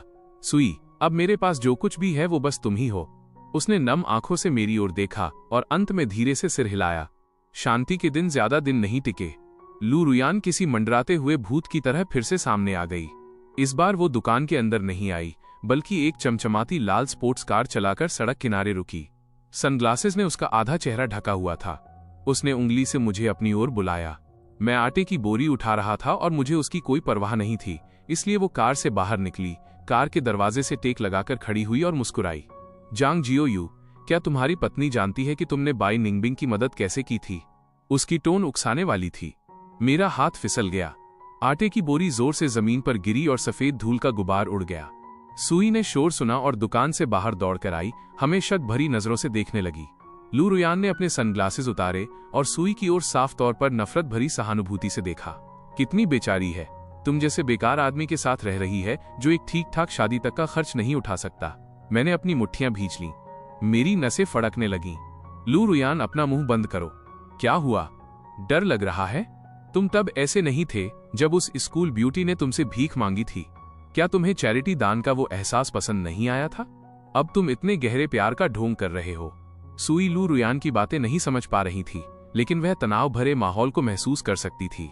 उसने धीरे से मेरी शर्ट का कोना खींचा। उसकी आंखें चिंता से भरी थीं। मैंने एक गहरी सांस ली, अपने गुस्से को दबाया, मुड़ा और सुई को इशारा किया, कुछ नहीं है, तुम पहले अंदर जाओ। सू और हिचकिचाई वहीं खड़ी रही। लू रुयान ने अचानक अपने फोन पर एक रिकॉर्डिंग बजाई। ये उस साल छोटे से जंगल में बाई निंगबिंग की सिसकती हुई आवाज थी। मैं अपना दिल तुम्हें देने को तैयार हूं। मेरा सब कुछ तुम्हारा है, बस तुम मेरी एक बात मान लो, मैं कोई समाज सेवी फिलैंथ्रोपिस्ट नहीं हूं। सुई का चेहरा पल भर में सफेद पड़ गया। उसने मेरी ओर देखा और फिर लू रुयान की ओर।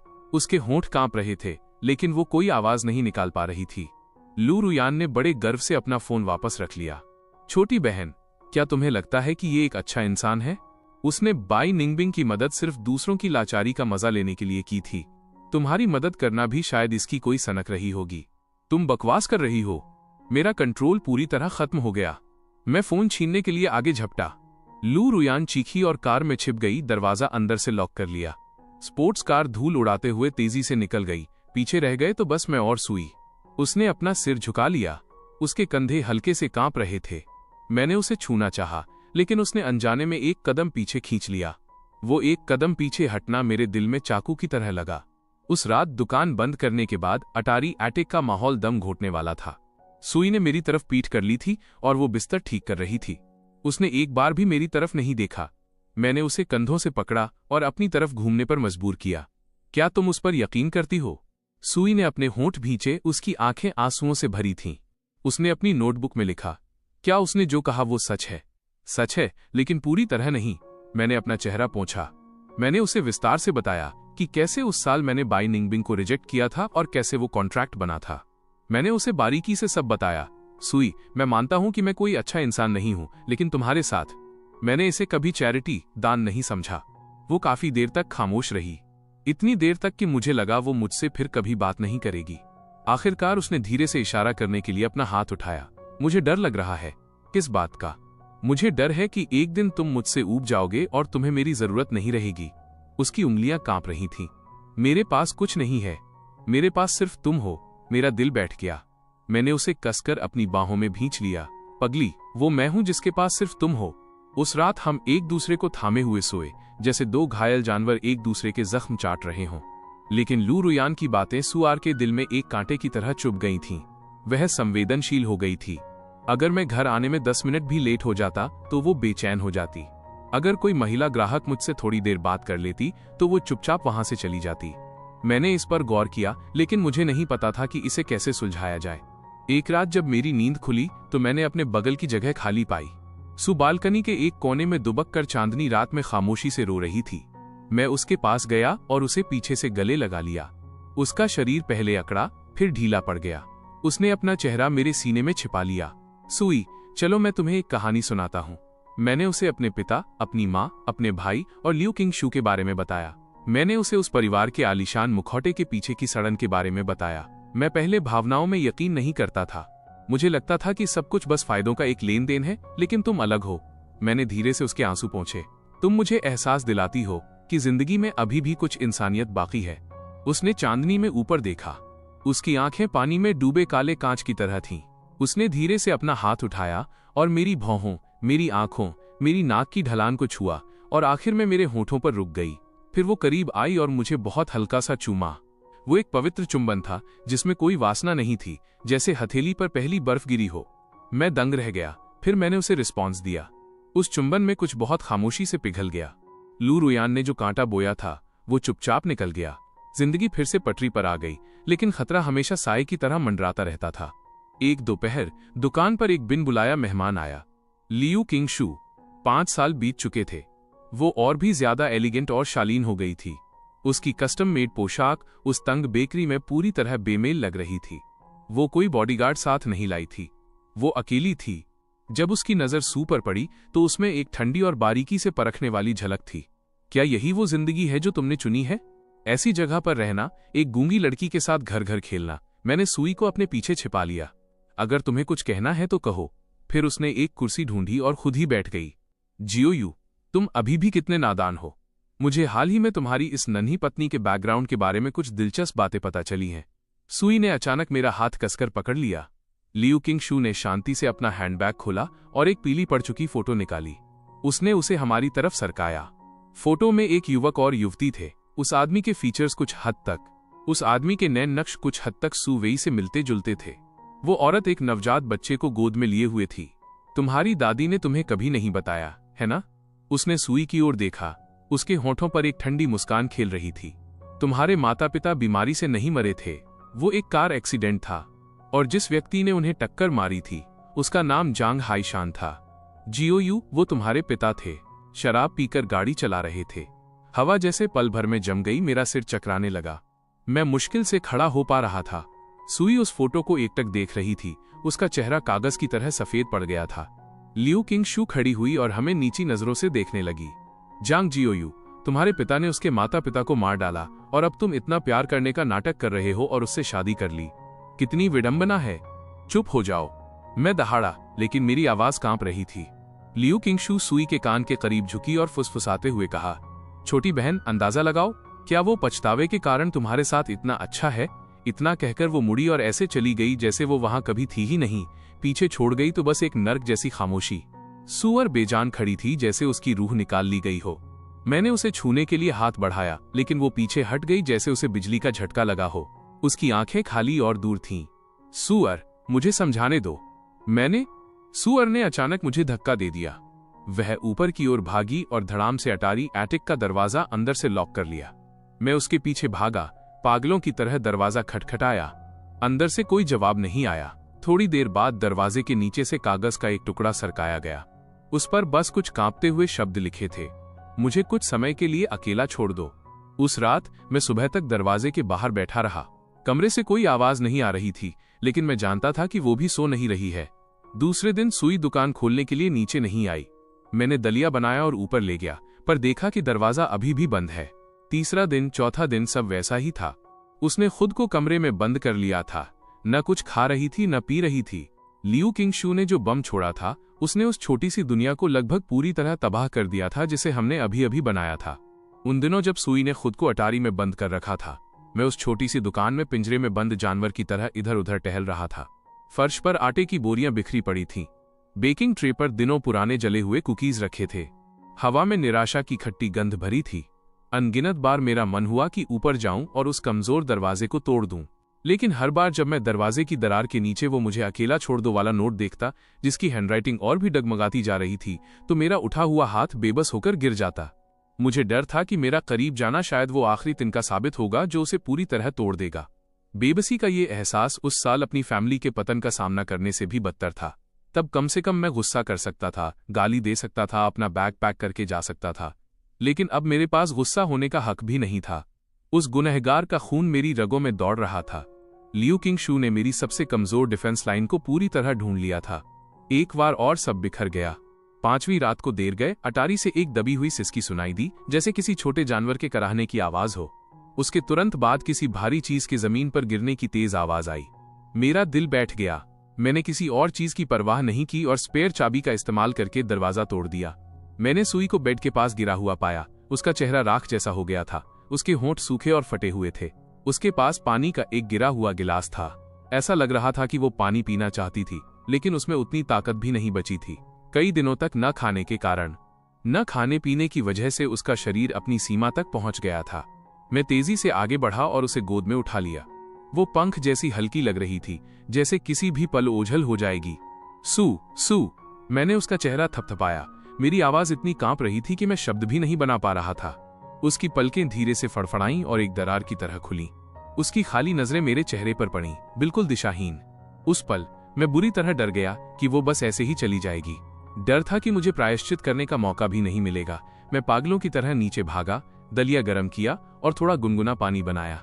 मैंने धीरे से उसके होंठ खोले और छोटे चम्मच से सावधानी से उसे खिलाया। वो यंत्रवत मैकेनिकली निगलती रही। उसकी आंखें अब भी बेजान थीं। आधा कटोरा दलिया खिलाने के बाद मैंने थोड़ा गर्म पानी लिया और तौलिए से उसके मुरझाए हुए चेहरे और ठंडे हाथ पैर धीरे से पोंछे। पूरी प्रक्रिया के दौरान वो एक कठपुतली की तरह थी, मुझे जो चाहे करने दे रही थी।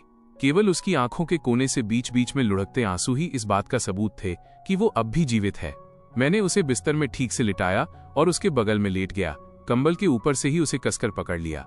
मेरी सोने की हिम्मत नहीं हुई। डर था कि आंखें बंद करते ही वो ओझल हो जाएगी।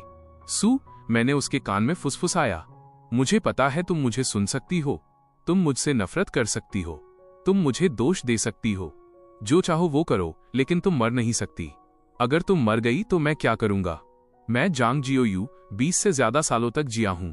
मैंने अपने हिस्से की भयानक चीजें की हैं, लेकिन मैंने कभी किसी को नुकसान पहुंचाने के बारे में नहीं सोचा। मेरे पिता ने जो पाप किया, मैं उसे स्वीकार करूंगा। अगर तुम्हें लगता है कि मुझे मारने से तुम्हारी नफरत शांत होगी, तो मैं तुम्हें अभी चाकू दे दूंगा। इतना कहकर मैंने उसका हाथ पकड़ा और उसे अपने दिल पर रख दिया। लेकिन तुम खुद को सजा देकर मुझे इस तरह सजा नहीं दे सकती। तुम्हारी दादी ने तुम्हें पालने के लिए बहुत मेहनत की है, इसलिए नहीं कि तुम इस तरह खत्म हो जाओ।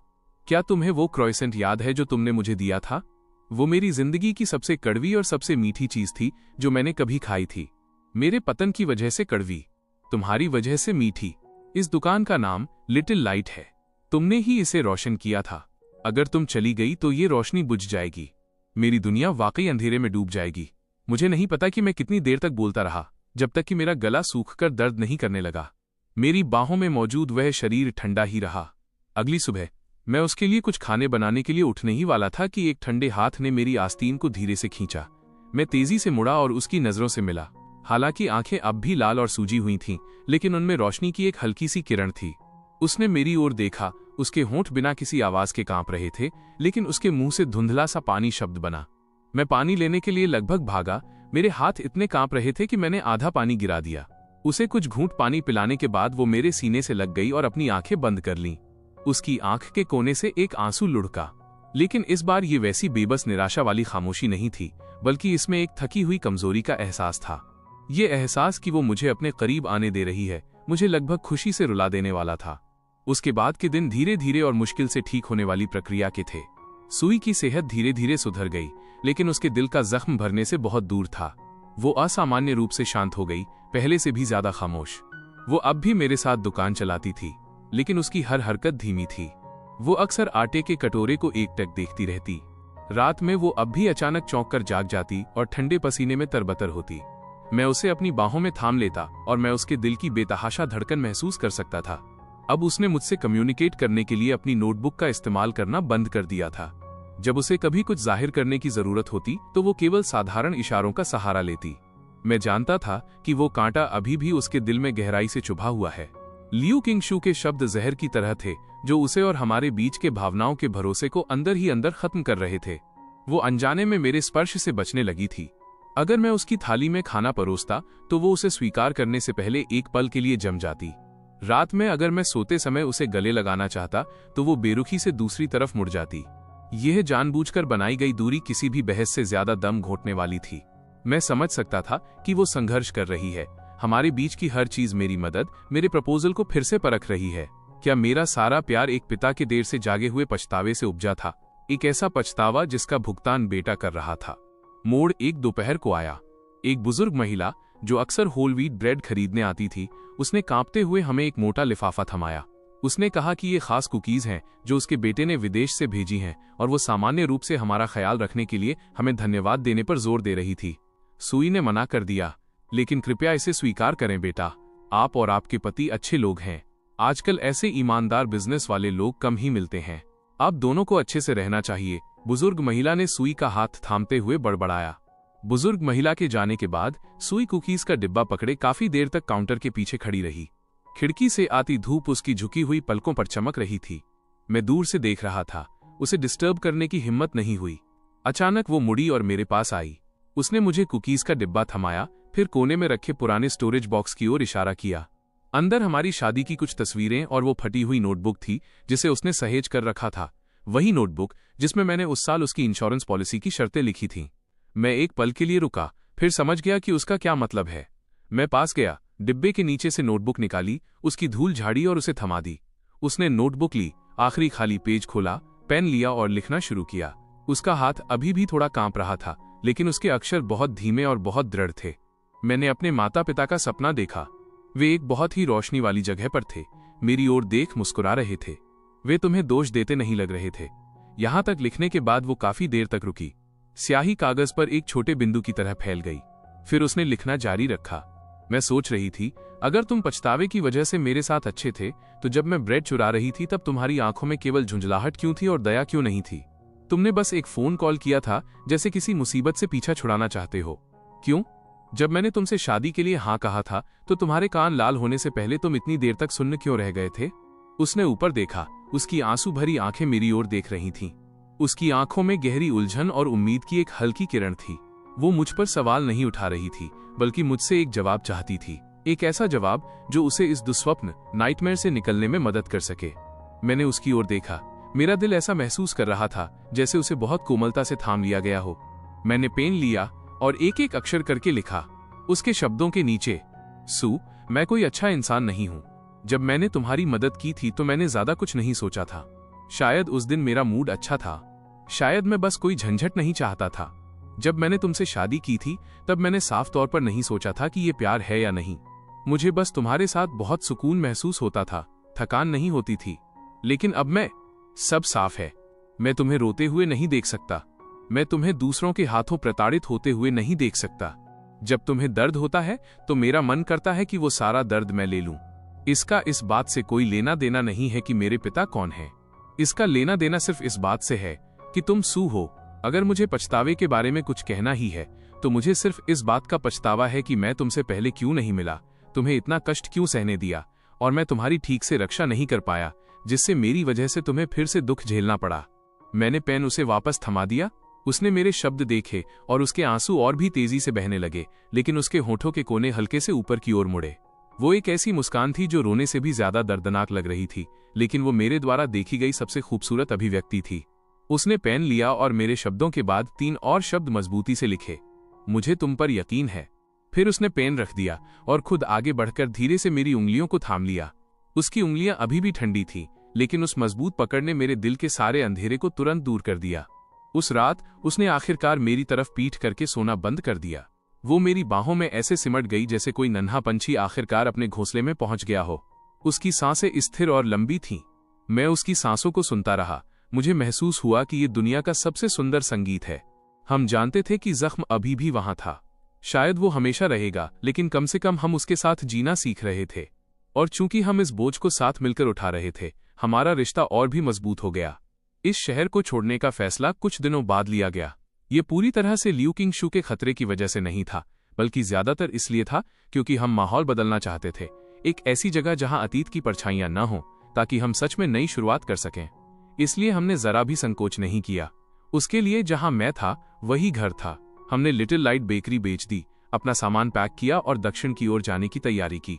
जब पड़ोसियों ने सुना कि हम जा रहे हैं तो वे एक एक करके हमें विदा करने आए। अपने साथ छोटी बड़ी कई तरह की स्थानीय चीजें लेकर आए। बेटा, अगर भविष्य में कभी तुम्हारे साथ बुरा व्यवहार हो तो बस यहाँ वापस आ जाना, मैं तुम्हारे लिए खड़ी रहूंगी। बुजुर्ग महिला ने सुई का हाथ पकड़ा और अपने आंसू पोंछे। सुई ने सिर हिलाया, उसकी आंखें लाल थीं और उसने ताजी बेक्ड कुकीज का एक पैकेट उस बुजुर्ग महिला के हाथों में थमा दिया। जाने से पहले वाली रात हम अटारी एटिक में आखिरी चीजें समेट रहे थे। सुई ने अलमारी के नीचे से एक टिन का डिब्बा निकाला। अंदर उसकी दादी का सामान, कुछ पुरानी तस्वीरें और वो इंश्योरेंस पॉलिसी थी जो मैंने उस साल उसके लिए लिखी थी। कागज पीला पड़ गया था, लेकिन लिखावट अभी भी साफ थी। अगर कभी मेरे बुरे दिन आए और मैं सड़कों पर भीख मांग रहा हूं तो बस मुझे एक कटोरी चावल देना याद रखना। उसने उस कागज को देखा और अचानक हंसने लगी। हंसते हंसते वो फिर से रोने लगी। उसने पेन लिया और कागज के पीछे पूरी गंभीरता से कुछ शब्द लिखे। उसने वो मुझे थमा दिया। इस पूरी जिंदगी के लिए मेरे चावल का कटोरा हमेशा आधा तुम्हारा होगा। मेरी आंखें भर आईं। मैंने उसे अपनी बाहों में खींच लिया। ठीक है, ये वादा रहा। जैसे ही ट्रेन चलने लगी, वो शहर जिसने हमारे इतने दुख और गर्माहट को समेटा था, खिड़की के बाहर धीरे धीरे पीछे छूटने लगा। सुई मेरे कंधे पर सिर रखकर सो गई। उसका हाथ अभी भी मेरी शर्ट के एक कोने को मजबूती से पकड़े हुए था। खिड़की से आती धूप उसके चेहरे पर पड़ रही थी, शांत और स्थिर। मैंने अपना सिर झुकाया और उसके सिर पर एक चुंबन लिया। मैंने अपनी आंखें बंद कर लीं। भविष्य में क्या होगा मैं नहीं जानता, लेकिन जब तक वो यहाँ है, हम जहां भी जाएं वही घर है। हम आखिरकार एक छोटे से तटीय शहर कोस्टल सिटी में बस गए। हमने पुरानी दुकान बेचकर जो पैसे मिले थे उनसे एक छोटी मिठाई की दुकान खोली और उसका नाम रखा सनसेट मोमेंट। सुई बेकिंग का काम संभालती थी और मैं ग्राहकों को देखता था। जिंदगी सादा थी लेकिन पुरसुकून। वो धीरे धीरे उस अंधेरे से बाहर आने लगी। उसके चेहरे पर मुस्कान वापस लौट आई। कभी कभी रात की खामोशी में वो अब भी किसी डरावने सपने से चौंककर जाग जाती थी, लेकिन मैं हमेशा उसे तुरंत अपनी बाहों में ले लेता और धीरे धीरे उसकी पीठ थपथपाता जब तक कि वो फिर से सो न जाए। 1 साल बाद एक दोपहर हम समुद्र के किनारे हाथ में हाथ डाले टहल रहे थे। सूर्यास्त पिघले हुए सोने जैसा लग रहा था। ज्वार धीरे धीरे बढ़ रहा था। सुई अचानक रुक गई और रेत पर चमकती किसी चीज की ओर इशारा किया। मैंने उसे उठाया। वह कांच का एक टुकड़ा था जो समुद्र की लहरों से घिसकर गोल हो गया था। ढलते सूरज की रोशनी में वो एक सुनहरी चमक बिखेर रहा था। उसने कांच का वो टुकड़ा लिया और काफी देर तक सूरज की रोशनी में उसे देखती रही। फिर उसने उसे मेरी हथेली पर रख दिया और मेरे हाथों को बंद करते हुए इशारा किया कि मैं इसे संभाल कर रखूं। मैंने उसे चिढ़ाया कि ये हमारे प्यार की निशानी है। उसने जोर से सिर हिलाया। उसकी आंखें चमक रही थीं। एक दोपहर मौसम बहुत उमस भरा था। दुकान में ज्यादा ग्राहक नहीं थे। सुवी अगले दिन के लिए बैटर तैयार कर रही थी। मैं काउंटर के पीछे बैठा अकाउंट बुक्स चेक कर रहा था। तभी मुझे एक बहुत हल्की सिसकी सुनाई दी। सिर उठाकर देखा तो सुवी के हाथ में मौजूद विस्क फेंटने वाला रुक गया था। वह खिड़की के बाहर एकटक देख रही थी। खिड़की के बाहर एक युवा पिता अपनी बेटी को पीठ पर लादे टहल रहा था। उस छोटी बच्ची की हंसी चांदी की घंटियों की तरह साफ कांच के पार गूंज रही थी। मैंने हिसाब की किताबें रखीं और उसके पास गया। उसने मेरी तरफ नहीं देखा। उसकी नजरें तब तक उस बाप बेटी का पीछा करती रहीं जब तक कि वे गली के अंत में ओझल नहीं हो गए। दोपहर की धूप में उसका चेहरा थोड़ा पीला लग रहा था। उसकी आंखों में एक ऐसा जटिल एहसास था जिसे मैं बयां नहीं कर सकता, तड़प और दुख का मिश्रण। मैंने धीरे से उसका हाथ छुआ। वो होश में आई, मेरी ओर देखकर एक फीकी मुस्कान दी और सिर हिलाकर इशारा किया कि वो ठीक है। फिर उसने अपना सिर झुकाया और कटोरे में बैटर को और भी जोर जोर से फेंटना शुरू कर दिया, जैसे वो इस काम से किसी चीज को दूर भगाने की कोशिश कर रही हो। मैं जानता था कि वो अपने माता पिता के बारे में सोच रही थी, उस बचपन के बारे में जो हंसी खुशी उनके साथ बीतना चाहिए था। ये एक ऐसा मलाल था जिसे वो कभी पूरा नहीं कर सकती थी। लू रुयान के शब्द एक जहरीले कांटे की तरह थे। धूप वाले दिनों में भी वे अनजाने में उसे दर्द के साथ चुभ जाते थे। उस रात दुकान बंद करने के बाद हम पिछले दरवाजे की छोटी सीढ़ियों पर बैठकर समुद्र की हवा का आनंद ले रहे थे। लहरें धीरे धीरे किनारे से टकरा रही थीं। दूर मछली पकड़ने वाली नावों की लाइटें टिमटिमा रही थीं। सूवी बहुत शांति से मेरे कंधे पर सिर टिकाए बैठी थी। मैंने उसका हाथ थाम लिया। उसकी हथेली थोड़ी ठंडी थी। मैंने खामोशी तोड़ते हुए कहा, सूवी, क्या हमें उनसे मिलने जाना चाहिए? उसका शरीर थोड़ा अकड़ गया। उसने उलझन में मेरी ओर देखा। मेरा मतलब है तुम्हारे माता पिता से मिलने जाना। मैंने बहुत सोच समझकर शब्द चुने। मुझे पता है कि कब्रिस्तान कहाँ है। लू रुयान ने जो दस्तावेज छोड़े थे उनमें यह लिखा था, हम वहां जा सकते हैं और उनसे थोड़ी बात कर सकते हैं। उन्हें बता सकते हैं कि तुम अब बहुत अच्छी तरह से हो और अपने पिता की ओर से माफी भी मांग सकते हैं। आखिरी कुछ शब्द कहना मेरे लिए बेहद मुश्किल था, लेकिन मुझे लगा कि मुझे उन्हें कहना ही होगा। सूवी काफी देर तक सुन्न रह गई। उसकी आंखों में तेजी से आंसू भर आए, लेकिन उसने उन्हें गिरने से रोकने की कोशिश की। उसने मेरी ओर देखा। उसकी नजरों में डर और आंतरिक संघर्ष साफ झलक रहा था, लेकिन आखिरकार वो एक संकल्प में बदल गया। उसने जोर से सिर हिलाया। हमने एक खूबसूरत सुबह चुनी, दुकान बंद की और सफेद गुलदाउदी, क्रिसैंथेमम्स और ब्लूटोज का एक गुलदस्ता लिया जिसे सूवी ने खुद सजाया था, और शहर के बाहरी इलाके में स्थित कब्रिस्तान की ओर चल दिए। पहाड़ की गोद में बसा और समुद्र के सामने वाला वो कब्रिस्तान बहुत शांत था। वह एक सुकून भरी विश्राम स्थली थी। दस्तावेजों का पीछा करते हुए हमें उनकी साझा कब्र मिल गई। मकबरा, टूमस्टोन बहुत साधारण था। उस पर सूवी के माता पिता की एक फोटो खुदी हुई थी जो अब फीकी और धुंधली पड़ चुकी थी। सूवी कब्र के पास गई, नीचे झुकी और धीरे से गुलदस्ता वहां रख दिया। उसने अपनी उंगलियों से मकबरे पर जमी धूल और गिरे हुए पत्तों को पोंछना शुरू किया। एक एक करके उसकी हरकतें इतनी कोमल थीं जैसे वो किसी नाजुक सपने को छू रही हो। वो रोई नहीं, वो बस खामोशी से उसे साफ करती रही। सूरज की रोशनी उसके एकाग्र चेहरे को रोशन कर रही थी। माता पिता के साथ उसके इस करीबी पल के दौरान मैं उसके पीछे खड़ा रहा। काफी देर बाद वो खड़ी हुई और मुड़ी, मुझे पास आने का इशारा किया। मैं पास गया और कब्र के सामने उसके बगल में खड़ा हो गया। समुद्र की हवा हमारे बालों और कपड़ों से टकरा रही थी। सूवी ने मकबरे को देखा, फिर मेरी ओर देखा और फिर उसने अपने हाथ उठाए और साइन लैंग्वेज में बात करना शुरू किया। उसकी गति बहुत धीमी थी, जैसे हर इशारा उसके विचारों का पूरा भार लिए हुए हो। पापा, मम्मी, ये जांग जियोयू है, मेरा पति। वो एक पल के लिए रुकी, गहरी सांस ली और इशारा करना जारी रखा। यह मेरा बहुत ख्याल रखता है। अब हमारी अपनी एक छोटी सी दुकान है जिसका नाम सनसेट मोमेंट है। जिंदगी बहुत शांत है। मैं बहुत संतुष्ट हूँ। अतीत में जो हुआ उसके बारे में अब हम दोनों जानते हैं। उसके इशारे थोड़े भारी हो गए, लेकिन फिर भी दृढ़ थे। वह एक भयानक दुर्घटना थी। मैं जानती हूँ कि इसमें जियोयू की गलती नहीं थी। उसने अपना सिर घुमाकर मेरी ओर देखा और आखिरकार उसके आंसू खामोशी से गिर पड़े, लेकिन उसके होठों के कोने एक मुस्कान में बदल गए।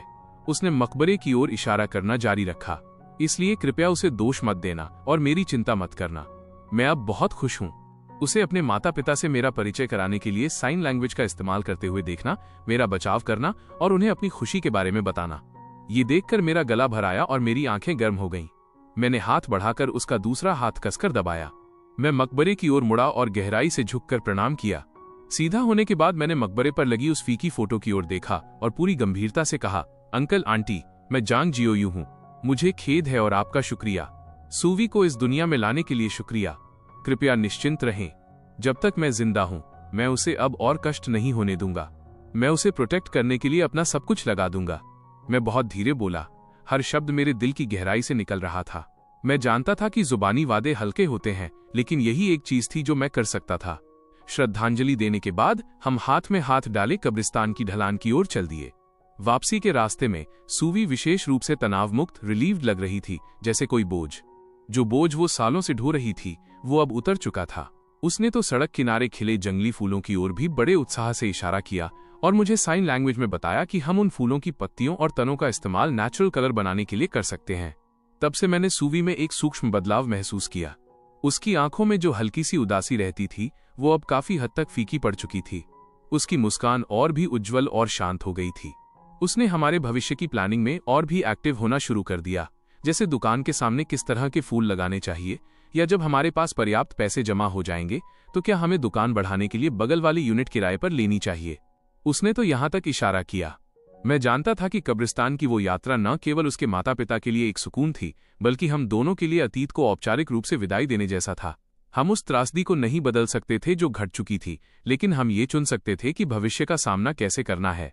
हमने समय के उस आधे कटोरे को, जो कड़वी यादों से भरा था, सावधानी से उलीच दिया था और फिर बाकी बचे आधे हिस्से में समझदारी, सहनशीलता और सूवी की अपने हाथों से बनाई हुई कैंडी मिलाकर अपनी बाकी की जिंदगी के स्वाद को धीरे धीरे और गंभीरता से चखने का फैसला किया। एक दिन दुकान बंद करने के बाद हम समुद्र किनारे बैठे सूर्यास्त देख रहे थे। ढलते सूरज ने समंदर को एक शानदार गहरा लाल रंग दे दिया था। सूवी ने मेरे कंधे पर अपना सिर टिकाया और अचानक मेरी हथेली पर धीरे से कुछ शब्द लिखे। ये साइन लैंग्वेज नहीं थी, बल्कि अपनी उंगली से लिखना था। मैंने ध्यान से महसूस किया कि उसने लिखा था सनसेट मोमेंट, सनसेट मोमेंट। खुशी से भरकर मैंने अपना सिर झुकाया और उसके बालों को चूम लिया।